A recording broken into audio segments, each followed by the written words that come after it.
All right, All and right. we're live. Hey, So, Oh, you guys got we're sound in. effects, oh yeah, right? we got the. So, my question, I'm gonna take over now. Yeah, Yes. Maybe Oh go well. for it. By yeah. the We're way, winging it Danielle, today. it's now Danielle's live stream. So, No, I've always wondered this. I mean, I'm not a native speaker, obviously. We're all adoptees, but Mhm. on a video call, would you say 여보세요? Or would you say 안녕?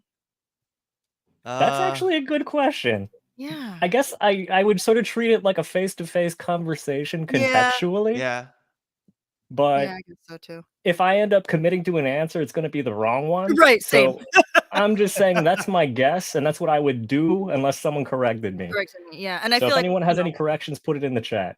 yeah. yeah. So, I think yeah. So the upsell is that's the one for the phone call, right? Phone call, Yeah. yeah. Yeah. So it's probably the other one, but who knows? And you can't go wrong with like if you go, More formal, right? 안녕하십니까, Yeah. at least it's gonna be you getting yelled at for being more formal than being not formal enough.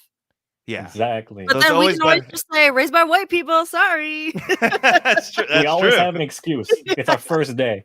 Yeah. So yeah, so if you guys haven't gotten the picture today, it's going to be a very irreverent live stream, which is awesome. But Danielle, do you want to just like introduce yourself a little bit to the audience of one that we have right now? Sure. Yeah. Oh, okay. So we're Nice. live shit. Oh yeah, we're Okay. live. So okay, my name's Danielle. My birth name is Youngche. I was born near Busan. All I know is that general area. Like, I'm a Korean American adoptee, raised by Irish Catholic white people, in Rochester, Okay. New York. Oh, New York. All Rochester, right. yeah. So I'm upstate New York, Western New York, more towards Buffalo, closer to Toronto than I am to New York City. But Rochester itself is a very diverse city. We have a very large Black population, Latin. It is. Yeah. But the suburbs where I grew up is, the further you get from the city, as with most big city, well, it's not a big city, but as with most cities, the further you get from the city center, the whiter it gets. So I'm actually from, I grew up in one of the west side suburbs. So it was a pretty white existence. Turning 34 at the end of the month. My Oh kittens in the wow, we're getting background. deep into it now. Age. Yeah. Oh. Oh, I don't know. I'm like, how much do you want to know about me? So We'll take anything. I'm Yeah. 33 too, so this is Okay. where we're overlapping a little old. bit. I'm gonna be 41 this year. Oh, oppa. Yeah. Soon. My birthday's coming up soon. Oh, hell yeah, me too. End of December? Yeah, the 20th is my birthday. No way, mine's the 28th. Oh wow. All right. So does that mean, like, I always ask this to people with birthdays around that time, like, do you get 2 gifting occasions? Oh yeah. Okay. I only ever got one. Oh, see, I was a little shit growing up, and I said, I have 2 younger brothers. I was like, absolutely not. If they get separate presents for their birthday and Christmas, it's not my fault I was born on near Christmas. You You couldn't know, it's not control my that. fault you decide to celebrate Christmas. I want 2 gifts. True. Now, as an adult, I don't yeah. care, but as a child, Yeah. yeah, I was like, yo, I'm getting a separate birthday. No, exactly. I mean, As I you wasn't should. asking for the perspective of, like, you as an adult. I figured you Yeah, wouldn't no. be too picky about that, but No, yeah, even as a now, I'm kid, like, that's, you like, guys the better most buy me- important thing. Better buy me birthday presents. Do you guys do like a gotcha day or an adoption day? Did you growing up? We used to. Yeah. I think though that as I've gotten older, my brother's gotten older, and we haven't. I mean, my mom will like text us, Yeah. and we might have like a phone call, but we used to do like a bigger thing, right? Yeah, same. My family called it plain day, and we'd just Oh. like go out to eat or something. So that's in May was when I came over through JFK. Oh, okay. Yeah. Because I celebrated an adoption day in May too. I definitely didn't come in May. I think it was like a general adoption day, but I've also never heard of anyone else celebrating it basically around that same time. Huh. So we Interesting. celebrated it, but I'm not sure if like it's a part of any sort of larger celebration. Oh, maybe. When's AAPI month? Is that May? It is May. Yeah, maybe Oh, that's it could got something be. to do with it. Huh, interesting. I'm not sure. I never asked my parents. I was just Yeah. excited to get more gifts. Exactly. Yeah. So I'll take it. I got Well, I some didn't of my get best any video gifts. games on that day, so Hell I yeah. will never okay. forget it. Oh man, maybe I should continue. Just get more gifts. Yeah. So one reason why I wanted to ask you on the show is that I think in the circles that we sort of interact with and run in, that we end up having some pretty similar opinions on I think so things. too. And that's just an intuitive read, because I'll admit right here, and you guys can be as transparent or non-transparent as you want, but this is actually the first time that we're talking like verbally to each other. Yeah. So we've been in contact, but this is like all going to be new stuff we're talking about. So I'm excited to see what kinds of Pretty cool. things that we cover and the secrets that are revealed and things like that. Yeah, I mean, social media is obviously, everyone knows it's the side of you that you choose to put forth. But I do think that I'm, every once in a while the tweet will go around saying like, "Oh, are you the same person offline as you are on Twitter?" It's like, Hmm. yeah, I mean, pretty much. I don't like to I mean, going back to what you said, I'll definitely prefer to be more transparent. I'd rather have someone be upset over something that I definitely said than have True. them, assuming things or putting words in my mouth. So I'm big on saying what you mean, not being an asshole unless people call for it, or and keeping receipts is very important to me as well. I love that. Someone's acting up, you know exactly what to show Oh, them to make them I feel have bad. I have all of my texts from every ex-boyfriend, every guy I've dated. It is all backed up. It is on my external hard drive. It's in the Oh my cloud. God. I was And going to it's ask, not is it even in the cloud malicious too? stuff. And if it It's not is, even man, malicious stuff, but it's like, I just don't want to ever get caught and someone try to come back and say like, "Oh, well, you You said never this." I'm said like, that, or yeah. actually, yeah, or you did this, So I like to cover my ass. Maybe it's paranoia, but you're Hey. thorough. Yeah. You're thorough. And if anyone comes at you with darts or anything, they're That's done. right. try. Yeah. But so I guess I kind of already have a sense for where you're at or what your perspective is. But I want to start this off by asking a few just sort of basic questions, just rapid fire, just to get a quick sense for where your politics are and sort of where you're at in your adoption or racial journey. Journey, yeah. But yeah, let me pull up the few questions. Yeah, it's a So the journey. first question that I've got is, are you pro or are you anti-adoption? I mean, again, being transparent. Yes. Let's call it 60-40 anti, because Okay. it's Yeah. such a tough thing to talk about. And this is where, especially with transracial adoption, and I guess maybe domestic as well, or same race adoption, it's like, you're so ungrateful. How could you say you're anti-adoption? It's like, well, I guess I'm not anti-adoption, but I'm anti the way it's currently gone about, or how it's been done in the past and how maybe it currently still is. My biggest criticism is that I don't think the adoption agency, this was back in the 80s too, but I don't think they prepared my parents enough for what it means to raise a child of a different race. I think my parents did the best they could with what they had, but they didn't really get anything. I've seen the paperwork that I was sent home with. It's like a 2-page pamphlet that's like, "Oh yeah, your baby might like sleeping on the floor because that's what they're used to in Korea." It's like, what the fuck? So, if you're taking a child who doesn't have a home into your home, sure, that's a great thing. But I just think there aren't enough resources prior to the adoption Right. given to the parents about, hey, this is what you're doing. This is what you're going to have to prepare for of raising a child of a different race. Be ready. Yeah. Yeah. I will say that because I do like mentorship work with younger adoptees, right? Mainly from Asia. I do like mentorship work with Uh-oh. younger I think, adoptees, right? is that me? Who's listening? Yeah, are you listening to You know what? It was You're me on- because I was on trying to get YouTube. the link. That was my bad. Kyle. All right. I'm fucking up. I know. I'm sorry.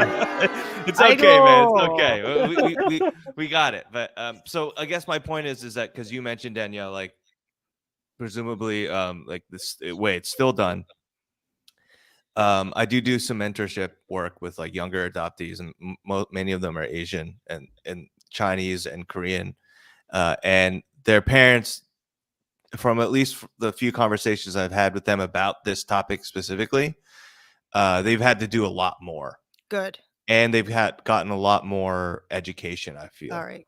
That makes me And a feel lot better. of them had to, they have to go to Korea or they have to go to China, Oh. and they have to spend like a lot of time with the Oh, kids like that's really beforehand. good. So Yeah. it That has is changed good. in some sense, but even then, I still don't think it's enough. But Right. it Yeah. has changed a bit. Yeah. Step in the Anyway, right direction yeah, at least. Yeah, because I right. know, back in the 80s it was the overarching, belief was, oh, the colorblind thing. Like Hmm. I just raise your child like they're your well that I love that phrase. Raise them as if they're your own. It's like, well, They I are am your own. yours now. Yeah. The fuck is By that? now. Right. So yeah, I mean, I don't any animosity, and it gets mixed up a lot of times too when white people hear it or adoptive parents. They're like, "Oh my God, how can you say that?"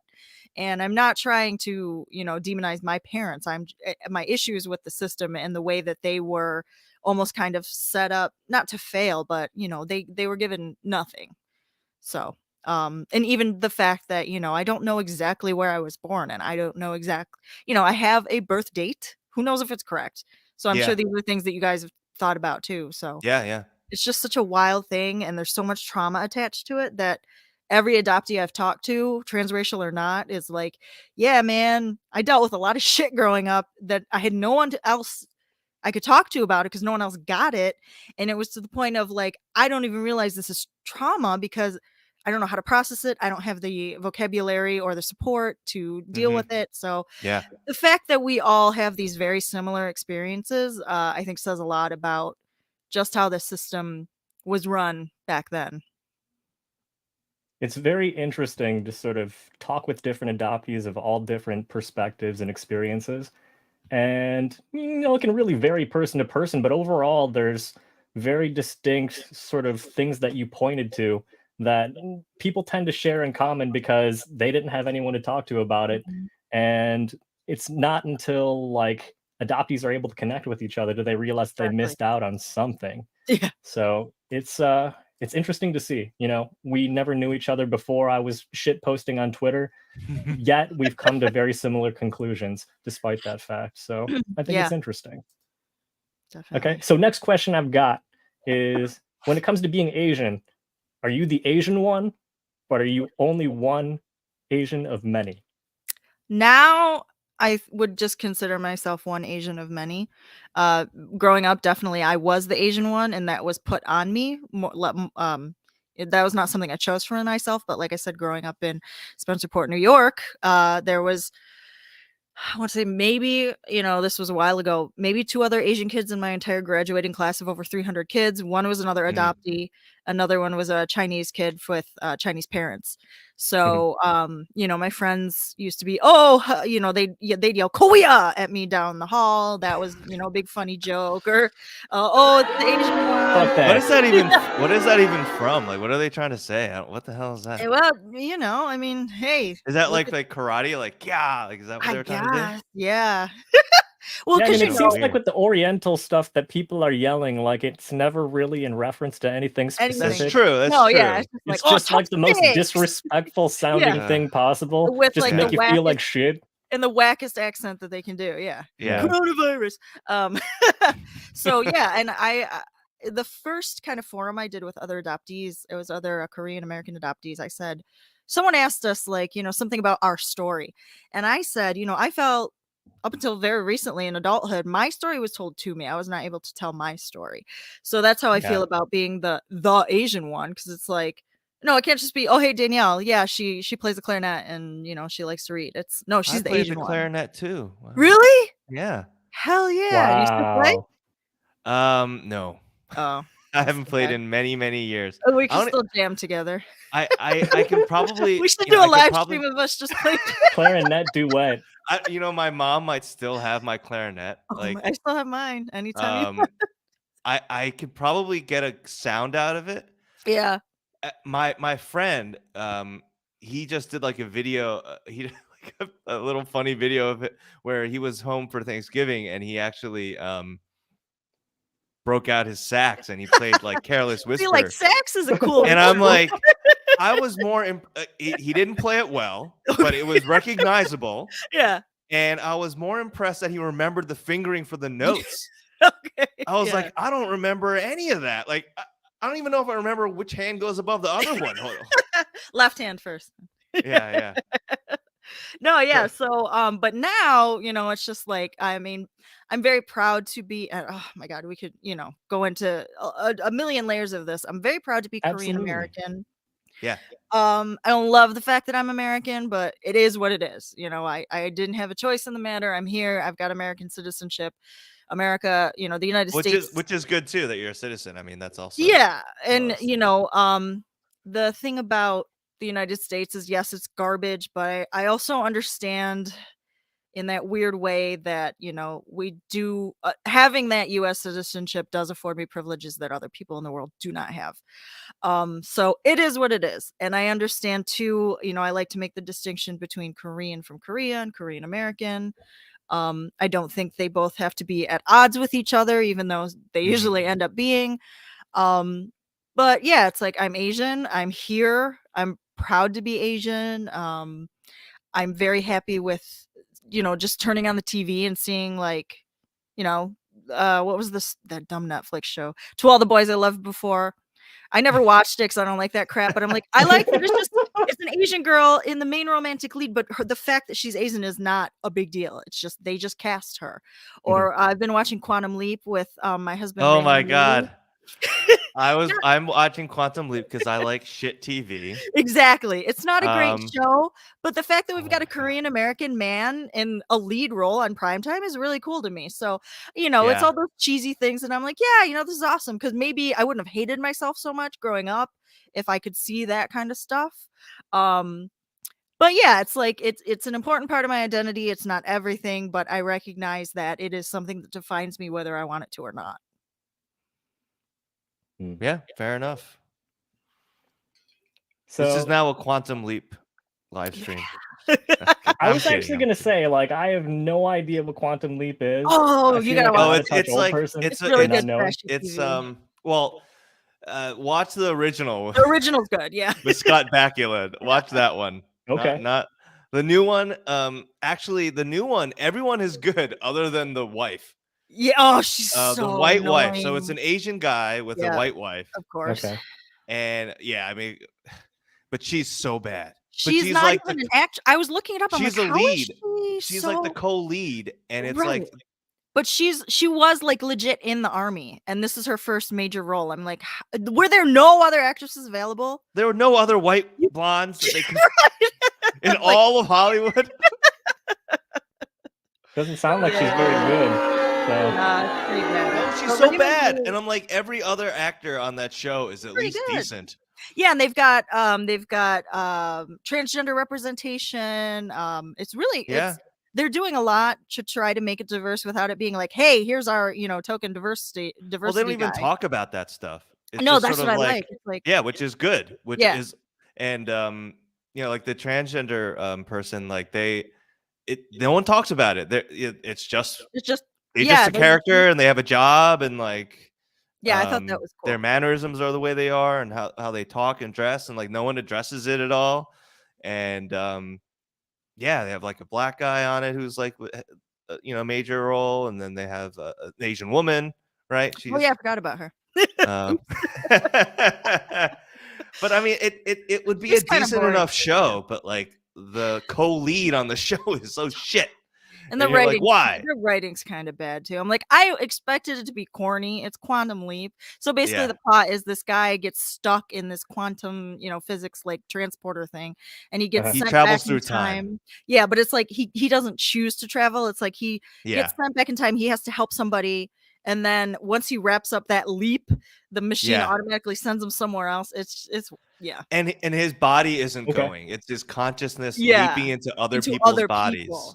Okay. And his wife is Yeah. a hologram, and she helps.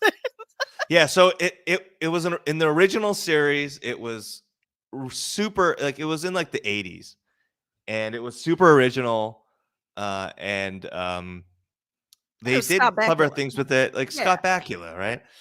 And it was very like like he would jump into women's bodies, and like for the 80s that was a big thing because Yeah. it's like he's like, and they would have like these scenes where, because it's not just like they would have to show that he was wearing a dress or something, right? And then he would jump into like black people and Asian people and all these, and it was groundbreaking in that sense.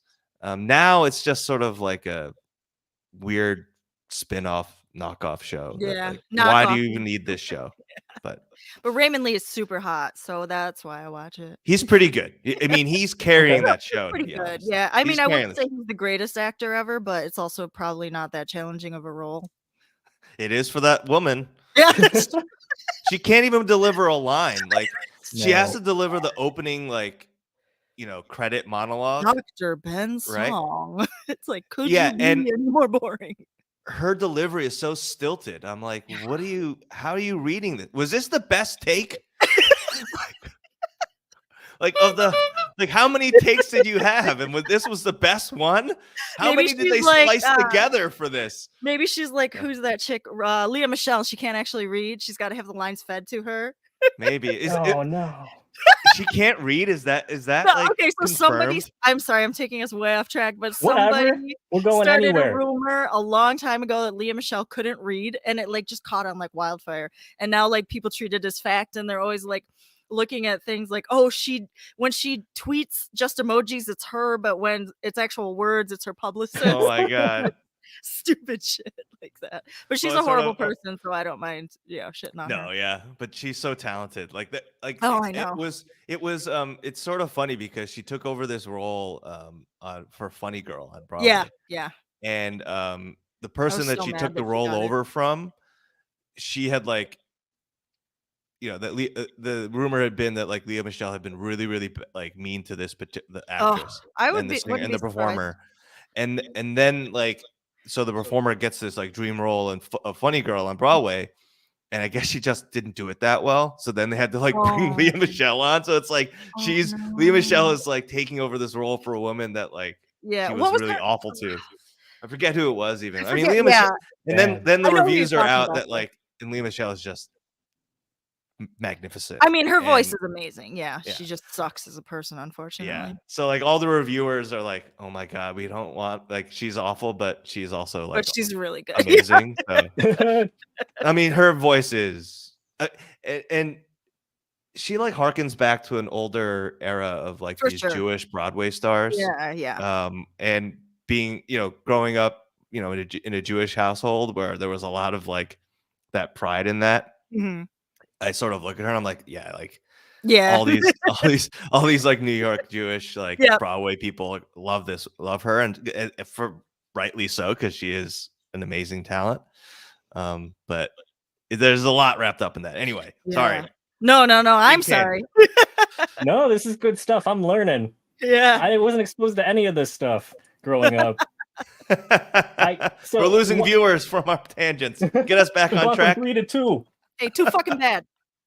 But I will say something that is sort of evidence of where I grew up is that I didn't meet any Jewish people until college. I didn't. Really? I didn't know any Me Jews. too. The only thing I knew about like Jewish American culture was from like Mel Brooks movies, and that's about or it. that Rugrats episode. Yeah, or Rugrats. What? Did Rugrats have like one episode about the You Jews haven't or seen something? that? They do a Christmas episode. Yeah, and they did a Passover Hanukkah episode. Yeah.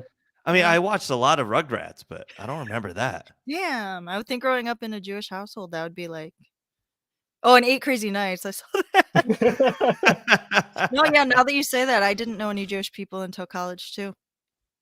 That's fascinating.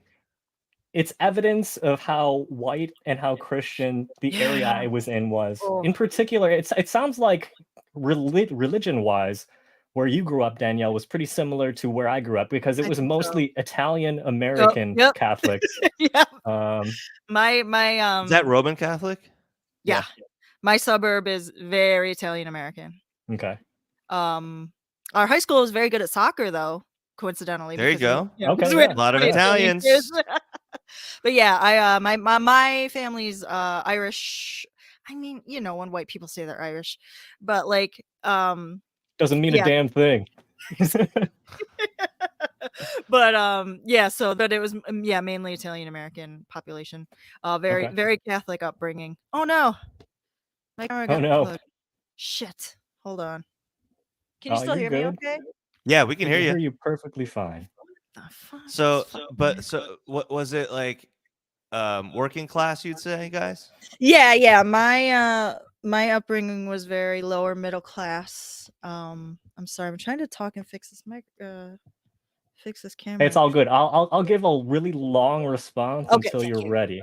Yeah. But for me, I'd say, yeah, working class, lower middle class, sort of that Midwestern attitude of keep your head down and work hard and pray to God and things will turn out great. So I wasn't really around a lot of like, I guess in comparison to people that I've met in from like who grew up in New York City or who grew up in LA, definitely not as much charisma as there was just like believing that working hard will get you to where you want to be in life, sort of vibe to that Yeah, that's area. mad Midwestern. Yeah. I yeah, there's a lot of Catholic guilt growing up. I'm 100% one of those people that says like I was raised Catholic. Yeah. I don't have any Mhm. issue with God. I just don't subscribe to the Roman Catholic Church for various reasons. Number one being the rampant child abuse. Um, but yeah, it's funny because we'd go to church every Sunday, but my parents were always pretty chill. They weren't like shoving it down our throats or anything. But I Mhm. feel like as I've gotten older and that they know that I, don't go to church anymore, it's kind of like, oh, well, like, have you gone to mass recently? It's like, no, no, I haven't. Like, I'm what not sitting there for 2 hours. do you want from me? So, what I told my parents is like, listen, I believe in something. I don't know what it is. I do think Right. there's, shit out there that we don't understand. Do I think it's, the way the church teaches it and all these, what's the word? Like all the, I guess, rules, like don't be gay, don't get an abortion, don't get divorced. So, yeah, it's not a point of contention in my family, but it's more of like the Irish Catholic thing of sweeping it under the rug. So we just don't really Mm, talk about it. yeah. Mm. Whether it's negative feelings, traumatic experiences, they all get swept under the rug. Yep. But I've got 2 more to sort of figure out where you're at perspective wise and ideology wise. So here's the next one. So when it comes to politics and it comes to change in society, are you more we need to get out the vote or burn that shit down? Not. I personally, definitely more to the burn the shit down. Somewhere in the middle, leaning more towards burning it down, but I understand how voting works in this country. I understand it's quote important, but for me, and maybe you guys, I'm gonna guess probably feel similarly. Doesn't matter who I fucking vote for because none of these people represent my interests. Yeah. So for me, Yeah. Yep. am I gonna vote for the lesser of two evils if Trump runs again? Yes, just to not see Trump in office. But do I think my vote really does anything as far as protecting me and my interest? Absolutely not. So I don't I don't take issue with people, especially people of color who don't vote because I get Mhm. it. It's like, Mhm. why would we continue to participate in a system that puts us in danger? Especially, black people. It's like, what the fuck am I voting for when these people, black people are getting killed on the streets by fellow Americans, cops, and nobody gives a shit. So it's like, completely, I feel pretty disillusioned with the political system here. I also think it's unrealistic to think that we, the people, can bring forth any change at this point because there's just too much power um, in the hands of the rich, old white people in office. So for the most part, I'm pretty jaded and I just want to, chill and not get hate crimed. I think that sums it up perfectly. Just chill and not want to get hate crimed. But Yeah. Yeah. I will be the bad guy on this episode of this podcast and say Oh, straight up, absolutely. I didn't fucking vote. Like I voted in every single election, every 2 years from the time I was 18 in 2008 until this election for the midterms. This Uh-huh. is the first Yeah. time I am doing it, and you could say, well, if you don't vote, you're basically giving your vote away to a Republican or a right-wing fascist. And I'm kind of just like, well, maybe fucking Joe Biden should have done the Build Back Better shit with the infrastructure. Maybe you should have fucking did better with COVID. Yeah. And maybe you should have fucking done better with making sure that the student loan forgiveness would pass through. Right. And And yeah. maybe not continue to get us entangled in foreign conflicts like Ukraine and Russia. I don't want life to be lost over that sort of dumb proxy war shit. And No. on a secondary level, I also don't want fucking tax money that's being taken away from me fucking paying for that shit. I don't like it. Exactly. And Yeah. so Or when a staffer leaks that the Republicans are going to try to overturn Roe versus Wade, maybe fucking try to do something about it. Yeah. Jeez. So Well, basically, that's yeah. my Well, I don't whole think position you're a right bad now. guy for not voting. I don't. It's I really don't. basically like, until the Democrats do something, until they run people that resonate with people, like the fact, Yep. like people were excited about Warnock winning yesterday, and I was like, yeah, I guess that's a good thing between the two of them. But the fact that like Walker had so many conflicts of interest and so many controversies, and it was still like so tight. 50.1% versus Still tight, 49.9%. It's like, what the fuck is wrong with this That's country? how it was here in New York State. It was Zeldin for governor, who's like one of Trump's best buddies, and Kathy Hochul. Do I Yeah. like Kathy Hochul? Yeah, No. it's like we gotta But- vote for Hochul. I'm getting off my I ass. hate during she this is the pandemic worst. still to fucking vote for that shit. No. Yeah. It's like, but even so, the margin was like way too close. And I honestly, I thought Zeldin was going to win because people forget how red the rest of New York State that's is. true. Yeah. That's And true. these people are pissed. They want us to go back to where we came from, and they want their guns. They're out for blood. Yeah. Well, that's the thing. I'm not even, let's get into guns. Let's get into guns, but are you still there? Danielle froze. Well, yeah. I mean, the only elections that I think where our votes actually matter are like super local elections. Yeah, Like I agree. your town, your county, and like your state, and your city or whatever. Those really, really matter because they like super affect your like circumstances in life. Yeah, I mean, especially if you've got kids too. Yeah. And we're talking about things like school board elections or millages and local proposals and things like that. Yeah. So, And like I some definitely understand that. statewide, like, whatever those what do they call them? Like proposals or statewide referenda and stuff like that. And yeah, I think it varies by state. Yeah. But overall, I don't blame people for not. Oh, okay, there are two versions of her now. Nice. Okay. My internet went out. Sorry, guys. Nah, it's okay. It's okay. There are two Who do we versions blame? of Do we you. blame I'm gonna Spectrum? kick Do we one of blame you from the Comcast? studio. Who do Yeah, we blame? Spectrum. Fuck Spectrum. Fuck Spectrum. I have to have it because my apartment complex has a contract. Exclusivity Wait a contract with minute, them. wait a minute. Yeah. I don't want to Well- remove this one just in case. Okay, I'll keep both of you here. Yeah, just in case. I don't know if I kick the other one, the one Oh, yeah. here will get kicked off too. Oh my god. Yeah, But- but yeah, we were just saying that like I'm totally with you, Danielle, that like overall, I don't blame people for not voting, especially when it's shit 1 and shit 2 as the choices. And then but I do think that like of the types of voting or the places we can vote, like your local elections are the only ones that really matter. Like Yeah, I who's agree. going to be the mayor of your town or city?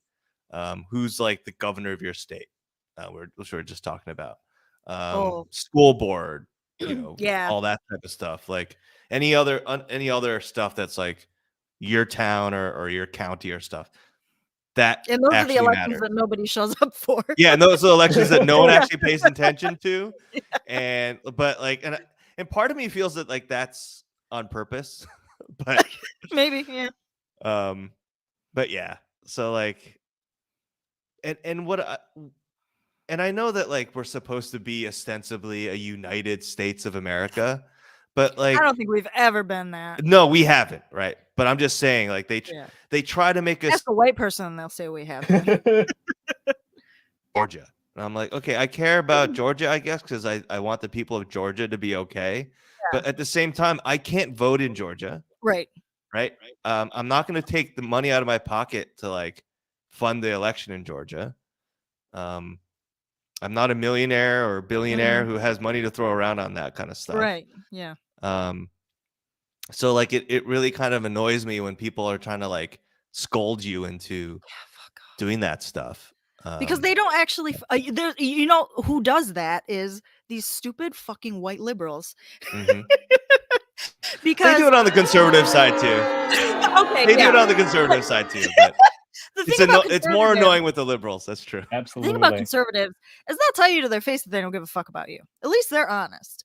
These Yeah. liberals Yeah, are like, that's true. oh, you know, get out there and vote. Don't tell me not to vote. But they don't actually fucking do anything. What have you done? What money have you contributed to any organization that stands up for POC or LGBTQ or, you know, any kind of marginalized group? They don't even know what that stands for. Right. Okay, you posted a black Yeah. square and you voted for Obama. Cool. What the fuck else have you done to actually be anti-racist? Did you even read the book? Or did you just, you know, say, "Oh yeah, stop Asian hate. That's so sad," and then move on and then Mhm. continue to criticize from your, you know, little your place of privilege that you don't want to admit that you have. So that's my rant about white liberals. Yeah. You've come to the right place. So, one last question as it relates to perspective and ideology. When it comes to the Democrats, do the Dems love Asians or do the Dems hate Asians? I think the Dems will take our vote just like the Republicans will, but they don't give a fuck about us. I agree. They certainly don't love us. I don't think they hate us. I think they love the ones that play into the model minority. But yeah, the Democrats, I don't do it anymore. But you know, after Trump won, I did dabble in, you know, arguing with people on Twitter about it. And they'd always be like, "Oh, well, so what about Nancy Pelosi?" I'm like, "I hate that bitch too." Yeah, like What's the well, what question is here? that? Yeah, like just yeah. I can hate Such a both brain parties. dead response. It's like, Yeah. yeah, I don't like her either. Well, that's the Like, problem with this country is we've had this bipartisan system that doesn't help anyone for way too long. Doesn't help anyone other than itself and the other, you know, rich old people. Yeah, and corporations. Yeah, That too. corporations. Yep. That's really about it. Mhm. So, yeah, I mean, I don't blame people for being disenchanted. Shit. I mean, No. when it comes to this sort of stuff, I'm repatriation gang. Like, send my ass back as soon as possible. Please. I made a have you guys TikTok been once. back? Have I? Yeah, to Korea. No. I'm hoping to go next summer for the first time. So growing up, my family just didn't really have a lot of money to travel, let Yeah. alone travel internationally, but I would love to go back. And I am not disillusioned to think it's going to be some kind of, you know, like Korean fairy tale wonderland and I'm going to be welcomed back with open arms. I'm, like I said before, I'm aware of my status as an American. I know what that brings with it. I have heard from a lot of people though that they're like way more understanding of adoptees now and like the, you know, the ajumas will be like, "Oh, you know, we're sorry." And will welcome you as long as you, I think they're more accepting of people who actually, you know, like are trying. Like I Yes. want to learn Korean. I want to connect with my heritage. I would love to, I don't think I ever will, but find my clan, but I don't have my name written in Hanja, so I don't think but Mm. if I could find it when I go over there, maybe. But some people have also asked me too if I would go back as one of those like adoptee trips because sometimes they'll Mhm. do like, you know, back to the motherland, Yeah, but I yeah, don't yeah. want it to be a trauma trip the whole time. Mm. So Yeah, that's true. Yeah, that's a good point. I have my parents' names. I would like to maybe see if I was registered. The adoption agency Mhm. in Seoul told me that I do have 2 siblings out there. Oh wow, yeah. So I was original Wow. my original paperwork says that both my parents were 28 and they split up because of incompatibility. I always took and that's all it says. So I always interpreted that Huh. as they were unmarried and they had a kid out of wedlock. That was just my Mhm. interpretation of that. But a few years ago I reached out to the adoption agency in Seoul and they were like, "Oh yeah, you know what, to say have my parents' names. I'm interested in writing them a letter. You know, would they be Mhm. interested? And they came back and said they're both deceased and that I have Oh, 2 older wow. siblings. So I was like, but I don't know what to Mm. believe because it's like that's kind of the opposite of what. So who knows? I may have 2 siblings out there. I may have 2 dead parents. I don't really know. Yeah. Yeah. Oh, wow. Yeah, that's crazy. Have you guys been back? Kyle? So I've been back twice. I went the first time with a Korean girl I was dating when I studied abroad in Japan. So Oh, that nice. was actually a really cool trip because I was able to go with someone that I could communicate with that was a Yeah. native Korean speaker. And she actually took me to my adoption agency, Korean Social Services. Oh, that's And right. I was able to write a letter like, hey, family, if you're able to find this correspondence, like reach out to me. It'd be great to get to know you, sort of thing. And I was able to get into contact with my birth family through that trip and through Very that cool. letter.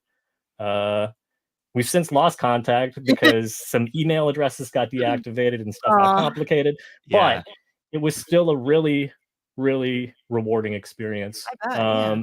And it really did feel like a homecoming, even though I Aw. had never been to Korea before. Just felt very natural to be able to. What the Uh, George, George, come on, man. Which one are you talking to, George? He's talking to Kyle. yeah, But my thanks name is for Kyle Wing. thanks for being a loyal viewer of the stream. But in all seriousness, but yeah. But so I did that trip. That trip was only actually about 5 days. It was part of my Mm. spring break. And even then, it felt like I was there for like a month in terms of how much stuff we did. Dang. And then I Well, yeah, went if back. you were just in Japan too, it's probably easy to hop Pop Yeah, right right it was over, over. it was yeah. 45 minutes. It was great. Oh, that's so I was in nice. Fukuoka, That's and that's one thing I'm not looking forward to is the plane ride. Like, man, I flew to That's London not a so few years bad. ago. yeah, I could that barely shit's handle rough. 8 hours to London. The planes to Asia are more comfortable than the ones to London. That True. is Because it's a true. longer, it's like Yeah. more than double the length. Yeah, I So know. that's the thing about like truly international travel. Like if you're going like on a 13-hour plane ride, Mhm. They'll even take care of coach you. is fairly, Okay, that makes me yeah. feel a little better. I mean, it's not like plush, but like you Right. can get I don't up, know, walk like around. Like I it's been still okay. I still prepare by just getting as little sleep as possible Oh before yeah, you that want Mhm. good flight, sleep on Oh, the so hell I plane can for yeah. just sure. sleep the whole Yeah, fucking thing, Oh, and yeah. then try I'm and taking land an in the edible morning. beforehand. Yeah, yeah. yeah. And Before and I I go through TSA. I mean, I find that the jet lag isn't as bad because you're basically just flipping it. With flipping it, yeah, because 'cause they're Yeah, like it's not a like full London 12 where it's hours like ahead. 5 hours or something. Yeah. It's like Oh, some yeah. weird ass like Coming back from London yeah. fucked me up real bad. Yeah, I guess coming But back yeah. from any sort of place where the difference is around 6 hours really fucks you Mhm. up. Oh, Yeah. Because yeah. like, you don't wanna go back, like, you just had fun in wherever place you were in, Yeah. and yeah, no Yeah, good. exactly. Um But But what no, about yeah, you, Adam? I've been back a few times. The most recently I was back in 2019 with my wife, who's Korean American, but she's pretty much fluent in Korean, and Mhm. um, we were there for 2 weeks, and honestly, 2 weeks is like too short in my opinion. I Yeah. think three I'd like weeks to go is for, like, a month maybe. yeah, 3 4 weeks is like a good amount of time. Um, but that was like my third trip there, so uh, but I actually I was lucky that I was able to get a lot of like my story or like the information that I had Yeah, sort that's of cool. verified. So because you go to the difference between America and Korea, and one of them is that the government is much more organized out in there in Yeah, Korea, Yeah. yeah. and you can go to like almost any villages or town or even small cities like local office, and they have like the computer connections to like the national Ah, databases and stuff. So like we actually went down to like the area where we thought I had grown up, but we ended up finding out that I actually was registered there, but I had been born somewhere else. And ah, but yeah, so I was able to give them like my parents' names, and I think I very actually cool. even had like their like registration number or something, and they were able to like verify it, and then they were like, "Oh yeah, you're there," and like then they saw, they verified Cool. that my brother was there, and there's all Yeah, these that's what things, I'm my hoping to birth find. date and everything. So, um, Yeah, but you like when you were saying before about how like all these parts of your story that you're told, you don't know if it's true, and then either getting verification or being told it's not true and something different. Obviously, that shot, being told it's a lie is a different kind of shock. But Yeah, it it's was like you almost gotta reprocess it all over again. yeah, but it was almost it was also quite shocking to me that it was so easily verified that it was true in a Wow, an sense. efficient government? What? Yeah. And I mean, knowing yeah, so, that, like, it was because, I mean, I don't know what I would have done if they had been like, "Oh, no, this is all false." I mean, that's a whole other thing, but, like, Yeah. being told that it was all true was almost also, like, as equally unlikely, right? Yeah, yeah. So, Well, that's where yeah. if my parents are dead, they both would have died in their 50s. It was different years. So the Yeah, agency wow. told me their date of death, but they couldn't tell me how they died or where they were buried, which okay. But mhm. it's Mm, like, okay, if they both died fairly young, at first I was like, maybe it was a car yeah. accident, but if it's different years, did they both die of cancer? Like, I think it's Yeah, wild that yeah, yeah, adoptees cannot get at least medical history. Like, redact all the shit yeah. out of there, the personal shit, but let me know, is there a family history of ovarian cancer? Like, It's it's true. Yeah, kind of important to know. That's actually something we haven't yeah. touched on explicitly yet in this Oh, yeah? podcast, even though it's a common sort of topic of discussion among adoptees, is the idea that, hey, if we don't have access to our records or accurate records, then we have no idea what to expect health-wise Yeah. moving forward in our adulthood. I Yeah, do mean, you have a it's family history of this? No, I don't know. yeah, I don't fucking Yeah, I all I of have to that's no, have like, that no adopted. idea. that conversation every time I see a new doctor. So, Mhm. yeah, Yeah. I feel that. I've actually had a doctor tell me, "Well, Asians are usually pretty healthy." Thanks. Thank you very much. What? That's not even true. What? Oh my god. I was actually kind of I had to go to the urgent care today because I Oh, was no. feeling bad this morning, and then I wanted to get tested for like the flu and COVID. Yeah. And when the like doctor came in, like and like I think he was like Filipino or he was some Asian, and that made me feel good. I was Yeah. like, like, you're gonna like the likelihood of you treating me just like an and like the nurse was like black and like Yeah, yeah, so I yeah. was like, okay, there's a better chance that I'm gonna be treated or seen as just like a regular human being than like Mhm. a case of like you were saying the doctor being like, yeah, Asians are just healthy. We don't need to check you out. You're good. Right, yeah, you'll probably Yeah, be okay. like he didn't look at like the vitals because they take your like heart rate and all that stuff, and he's like, Mhm. oh yeah, he didn't look at the heart rate and be like, oh that's it's a little higher because you're Asian. He was just like, oh, you're wearing a mask and you're feeling a little sick and Yeah. whatever, so I'll give you a pass on that. But Well, I hope you're feeling better. I'm feeling much better right That's now. Hopefully, I don't start to Because feel he's worse. talking to us. Yeah, exactly. Yeah. Well, I don't think the flu can get transmitted over microphones, so that's good. Hopefully not. Yeah. Yeah. How was it being down there during the height of, like the COVID shit? Oh, when I was there? No, just you're in New York City, Oh, right? well, I no, I'm in New Jersey. Oh, okay, okay. You near Pell Yeah, Park? yeah, kind of. Yeah, Okay. um, like Palisade, like Cliffside Mhm. Park. Yeah, I love how the Edgewater. Koreans settled in Palisades Park and Fort Lee. Yeah, that's right. No, actually, Cliffside it's Park, right? I just found out today how Korean your area is, Adam. Yeah, no, it's like yeah, we're saying like my town is like 25% Korean, just Korean. Yeah, that's nice. And then like what's the other town that was saying? Palisades Park is like Mhm. 50%. Oh, yeah. It's Yeah. crazy to me. Absolutely That's Yeah, why I crazy. dude. like going up to Toronto so much. There is a downtown Koreatown that's kinda like functions the same way as New York City Koreatown, it's just like one small street. But Mhm. North York, Thornhill, that area, it's about 20 minutes outside of this downtown core, is like super Korean. I love hanging out there because it's nice to just walk around with people that look like me and it's not a big deal. And I don't feel like my parents, they're always open to conversation and they try the best they can for being, white boomers. Mhm. Um, and they went to a friend's wedding. It was a black couple, and my mom's like, "Yeah, I think I can understand how you feel because we were the only white couple there, and we felt like we stuck out like a sore thumb." And I'm like, "Yeah, you probably did." I was like, and she's like, "The only not in a bad way, but it's just like, oh, there's some white people." So she's like, "Yeah, and that's how you feel all the time." I'm like, "Yeah, yeah, it's just something that white people just don't understand. Even if I think they can try to, I think they can sympathize, but it's such a strange feeling. And then to add on top of that, having white parents, it's like, Right. people used to ask when I was a toddler or whatever, my mom would go grocery shopping, they'd be like, "Oh, is that your kid?" It's like, "No, I just Yeah. fucking Yeah. stole her out of the How'd you car." get Like, this kid? so it's like, I'm sure my parents had to deal with some ignorant shit too. Oh, for Um, sure. Yeah. not as much as I have or we have as the actual adoptees, but people the one consistency with humans is that we are very fucking stupid. Yeah. Regardless of where you go, there's always going to be stupid people asking Yeah. stupid questions. Oh yeah.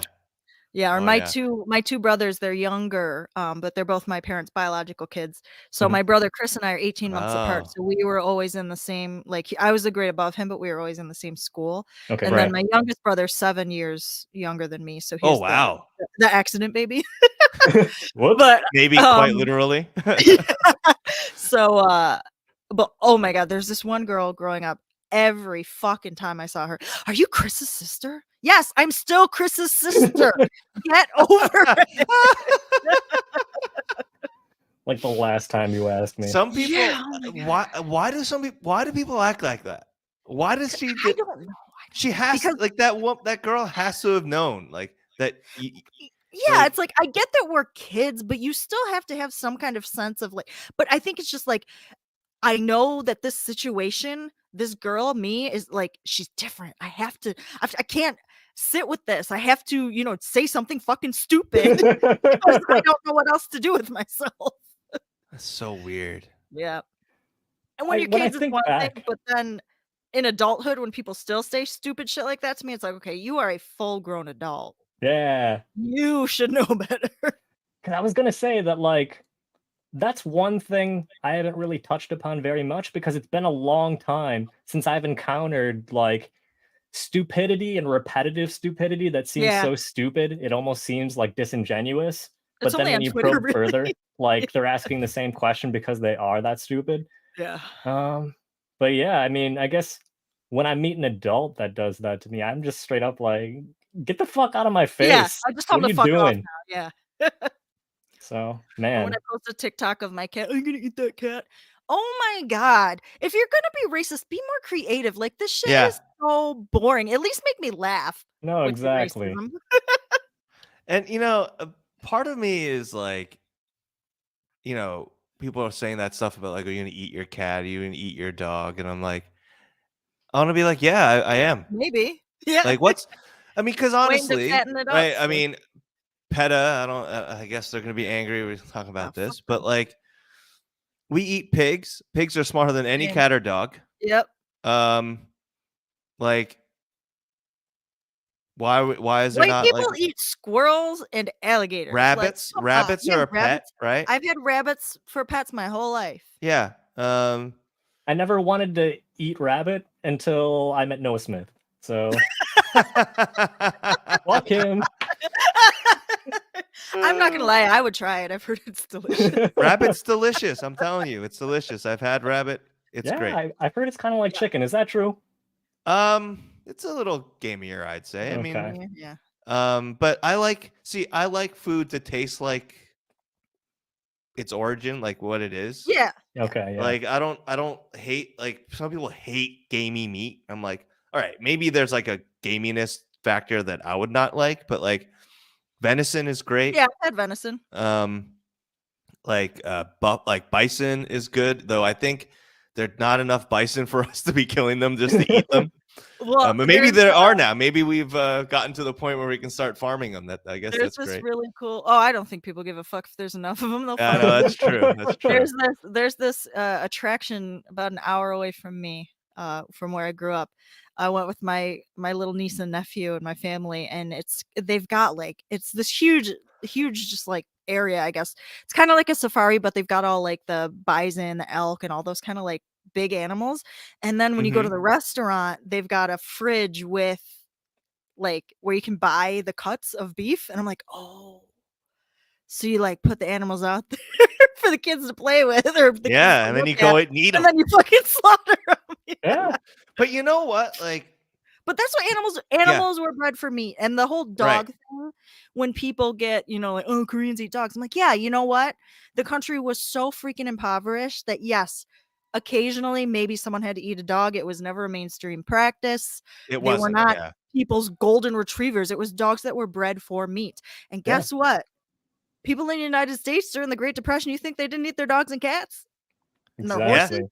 Yeah. Horses. Yeah. Like, and the reason why like eating horses was like deemed illegal, I think it was like illegal for a long Yeah. time, and it might still be illegal, is not because like they loved like some animal rights shit. It's Yeah. because horses are useful. Yeah, Like exactly. like you can ride them for Mhm. transportation. They're a work animal, right? So they're more valuable for that use than to try to kill them just to eat them, Right. right?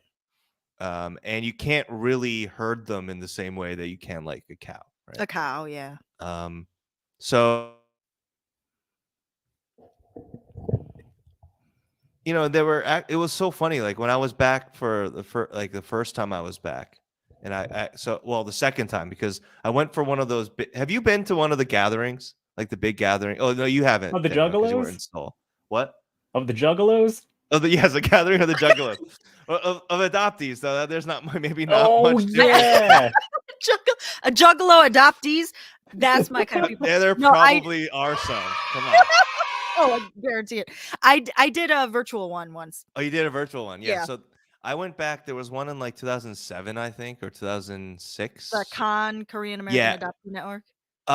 It's not through Khan. It's through ICA. Oh, okay, I've heard of them. But this is like the one they have one every 3 years or so in Seoul, and then every year or two they have like a mini one in a different place. Mhm. But the big one every 3 years is always in Seoul. Sorry, in Seoul, and that was the first time I went back, and then I lived there for like 7 or 8 months back in like Ooh, 2009, nice. 2010, and I was there for that. I got like this job, and like my Korean colleagues who I was working with, they knew I was like American and that I was adopted and all that stuff. And one of them was actually like, if you want to taste dog, there's this restaurant over there. And he's like, I would. I'm not gonna lie. I no, would. yeah. And I don't know. I mean, at Shit, the I'd time, try it. I wasn't all like, Yeah. oh, let's go do it. But like, Yeah. he Woof, was woof. he was like, yeah, but he was like, yeah, this isn't like a big practice. It's just like one place. Some of the old timers do it. And Yeah. I was like, and like, whatever. We're all so precious about it here in America, and Yeah, get over it. I'll eat your dog, and Yeah. I'll eat your dog with a smile. I'll put it down myself. Wouldn't make Yeah, you give me watch. tickets to that Yulin Dog Meat Festival. yeah. I want to be VIP from 2023. And here's the thing, right? Like, I feel like if we want people to eat less meat, then we should make it clearer about like what it takes to eat meat. Yeah. And if we're not serious about it until we do something like that, like where it's like you have to And go and yeah. kill it yourself. If you're Yeah. not going to kill it yourself, then I you can't actually have as much meat. I had before I signed on with you guys, I had family dinner with my family, and I was telling them how I want to kill my own meat sometime, like from start to Yeah. finish. Yeah. Like, what the fuck is wrong with you? I'm like, no, I just think people should do that. Like, to understand, like, yes, this Yeah. is, an animal that was bred for you to eat. You're taking I don't attach any kind of significance or spirituality to taking its life, but it's like, yeah, man, it'd be cool to be like, I slaughtered that pig. Yeah. And like, I don't have a The problem whole with hunting or process. hunters, right? It's like, No, yeah, as especially long if as all you they do use is like what you kill hunt. something and then they Yeah. eat it, right? Or like Yeah. other friends of theirs eat it. Like, as long as Well, they're not look at just all the doing it for trophy hunting. Yeah, and look at um, all the indigenous fine. people that's how they, Yeah. they lived Yeah. Right. or still do, I suppose, if the American government would leave them alone. Not gonna happen. Nope. Yeah. Did you So try it though? Did you eat the dog? yeah, I was No, I gonna did ask. not try it, but I Oh, did okay. not try it. I did not try it. I was tempted to, but I would this was try a it. long Listen, time ago. This was if it's like being 12 put in years front of ago, me, so yeah, I this was wouldn't seek it out, yeah. but I'd be curious what it tasted like. Yeah, I was not quite so far along in my political Mm. sensibilities. So I have a question, and just because I think this is going to be an important sort of topic to cover for anyone that we have on the show, and that's as an adoptee, with an understanding a little bit of where you've been, uh, you went to college, experienced some new things, and you grew up in Rochester, and were around a lot of Catholics and working class people. But what are a couple, maybe 2 or 3 things or experiences that influenced you to where you're at right now, Danielle? Definitely meeting my best friend. She's a Black woman. We met here in Rochester, and we were working together at this horrible company, so we trauma bonded over that experience. You um, make the best friends when you share a shitty job together. yeah, yeah. So we stayed in contact. She lives in San Francisco now, and she's trying very hard to get me to go out there. Believe me, the more and more I think about it, the more I want to. It's just, money is an issue. Mhm, Wish I could afford to live in San Francisco, but she, just being, a Black woman and just listening to her, she's be the first to say, yeah, I grew up in the hood. We didn't have a lot of money, but my mom, raised us the best she could. So just listening to her experiences, dealing with race and otherwise, opened my eyes to the perspective of a person of color in America, especially a Black person. Not that I was, blissfully ignorant of it, but until you sit and actually, talk with someone who's lives and listen to someone who's gone through those experiences, you can't really even begin to fathom the different types of experiences that are out there.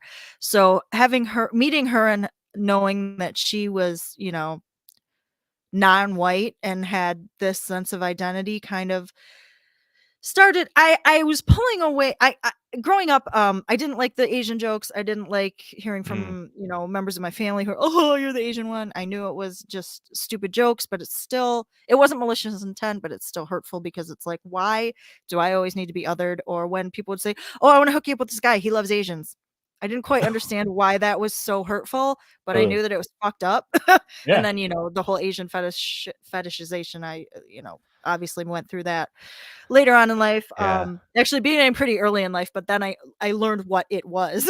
in um, retrospect. yeah, Yeah. so I think just and then college, obviously just meeting. I went to college at SUNY Geneseo, which is not a very diverse town either. It's a very, very small town, about 30 minutes south of Rochester. Mhm, But we just meeting people. We did have some international students, so meeting people from different countries, just different Mhm. socioeconomic backgrounds, that helped. And I think I don't know. I can't speak to a specific time where I was like, that's it. That's when I knew, I'm going to start changing the way I think about my identity. But it was kind of just that gradual pulling away from small town suburb whiteness and kind of just doing my own thing and having to experience the world in my own way. That kind of taught me to not take others' bullshit and not let other people define me and not hate. And meeting other Asian people obviously helped a ton, just knowing that, hey, there's other people that are like me. I'm not the Asian one. Sorry, my kitten's trying to jump on the computer. that's all good. And then I also take a Hapkido at a local Oh, nice. program owned by a Korean family. So meeting them, another Korean American family who were so welcoming of me as an adoptee and like willing to help me learn just more about Korean culture has been really cool too. So I don't know if that really answered your question. I kind of ramble sometimes. No, I think it does to the extent that, like, these are major things that influence sort of where you're at right now. But I'm kinda curious, in terms of what you were like when you were younger. I mean, Oh, what I was like, the what worst. well, I wanna know more about that, sort of knowing Okay, where I you're got you. at right now. Like, I would Yeah, yeah, love to know yeah. Oh, more. I was the stereotypical Asian adoptee. Oh my god, I think Asian guys are so gross. Like, I'm basically white on the inside because when you hear your friends saying over and over, white town, mostly white friends. My best friend was Macedonian, but she's still, she's proud of her culture, but she's still a white girl. Yeah, I know And what you then, mean. so that's about as diverse as it got. Okay. Um, and then, just it was easier to just accept the stupid jokes and the othering than it was to try to tell people like, hey, that's not okay, because back then I didn't have the vocabulary and the experience to kind of to just express why I was not okay with them doing those things and why they shouldn't do them. So it's easier to just be like, oh, haha, yeah, I'm the Asian one. Yeah. But I definitely played into it. I was that girl that wanted to date the white quarterback, like, for the status, because I didn't know any better. Um, so yeah, I mean, when you think of all the negative stereotypes of an Asian American woman adoptee, I kind of was Mm. them. But that was when I was a teenager, and then I became an adult and started examining my internal racism and my prejudices, and thankfully, it's just a never ending process. But thankfully, learned this kind of behavior is not okay. Mm. So it sounds like just through moving away from your very white sort of upbringing, being Hmm. exposed to more different types of people really sort of kicked off that process gradually. Yeah, I think so, Okay. and just becoming more confident with myself too. Mm. When you're a kid, you want to be accepted. What's the easy way to be accepted? Go along with the stupid bullying. Mhm. Play into the role of being the Asian girl. As I started caring less about what people think, I was able to accept myself more and grow into this idea of being a Korean American adoptee, and whatever that means to me, or and how my behavior reflects on the bigger community. Because Mm, when you're a teen, you're not thinking about how you are a representative of your community. You're just like, I'm just, trying to not get pimples and survive high school. exactly. But Yeah. man, I have no idea what it's like to grow up as a Korean adoptee woman. I mean, me and Adam, we talk about guy stuff. Well, that's Yeah. why I love, talking to you guys and listening to you guys, because likewise, I don't know what it's like being an Asian man in America. Like I said, you guys, I'm sure you've both heard many times from Asian women, like, I don't want to date Asian guys, or Asian guys are weird. Like, it's so fucked up. And I still hear so many Asian American women saying that today. And, even, I don't speak for Asians from Asia, but I know Mhm, that, over there, having a white boyfriend still is seen as a status symbol in some communities. So mhm. I can't imagine that kind of shit that does to your psyche. Yeah, I'd say, I don't know about you, Adam, but I mean, it fucked me up when I was younger. That's why I'm always talking about my evolution when it came to uh, meeting partners, romance, sexuality. I think Mhm. that's all important stuff to unpack because if we don't have explicit conversations about it, then you're probably going to embarrass yourself a lot more by not knowing what other people did or went through. So, Yeah, I Yeah. agree. Yeah. Yeah, I mean, it it fucked me up a lot too, but, it takes time to get past that, and, like, it I'm listening to you, Danielle, sort of, like, give yourself a hard. I think it's I think a lot of, like, well, we were talking about, like, you thought, or you consider yourself like you're white inside, or and you went along with sort of the stereotypes or what was expected of you. I think we all do that. Yeah. Um and some of us sort of as we grow older, um realize that that isn't what we want, or that it was wrong, or we've just changed, and we just hopefully sort of start doing things more that we like, the way we want to do it, Mhm. and or realize, like, the ways that we were thinking were damaging, right? um but I try not to, like, get to be too hard on myself and others, or, like, admit that stuff.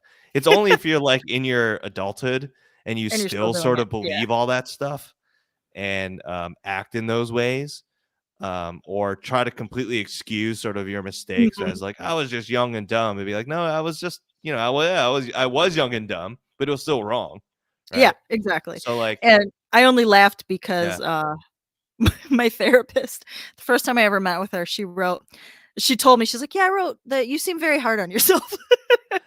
hey, and Mm. I say that only because I'm always very hard on myself, Yeah. and my therapist have probably said that too. So Well, yeah, and it's too just yeah. Oh, go ahead. No, fine. I'm done. And I think too, it's also realizing that whiteness does not give a fuck about me. So why am I trying to appease these people that are just going to, stomp one of our elders on the subway because China virus, Mhm. Yeah, and And I think unfortunately, being exposed to that greater aggressive racism, the microaggressions and the casual racism are not fun either.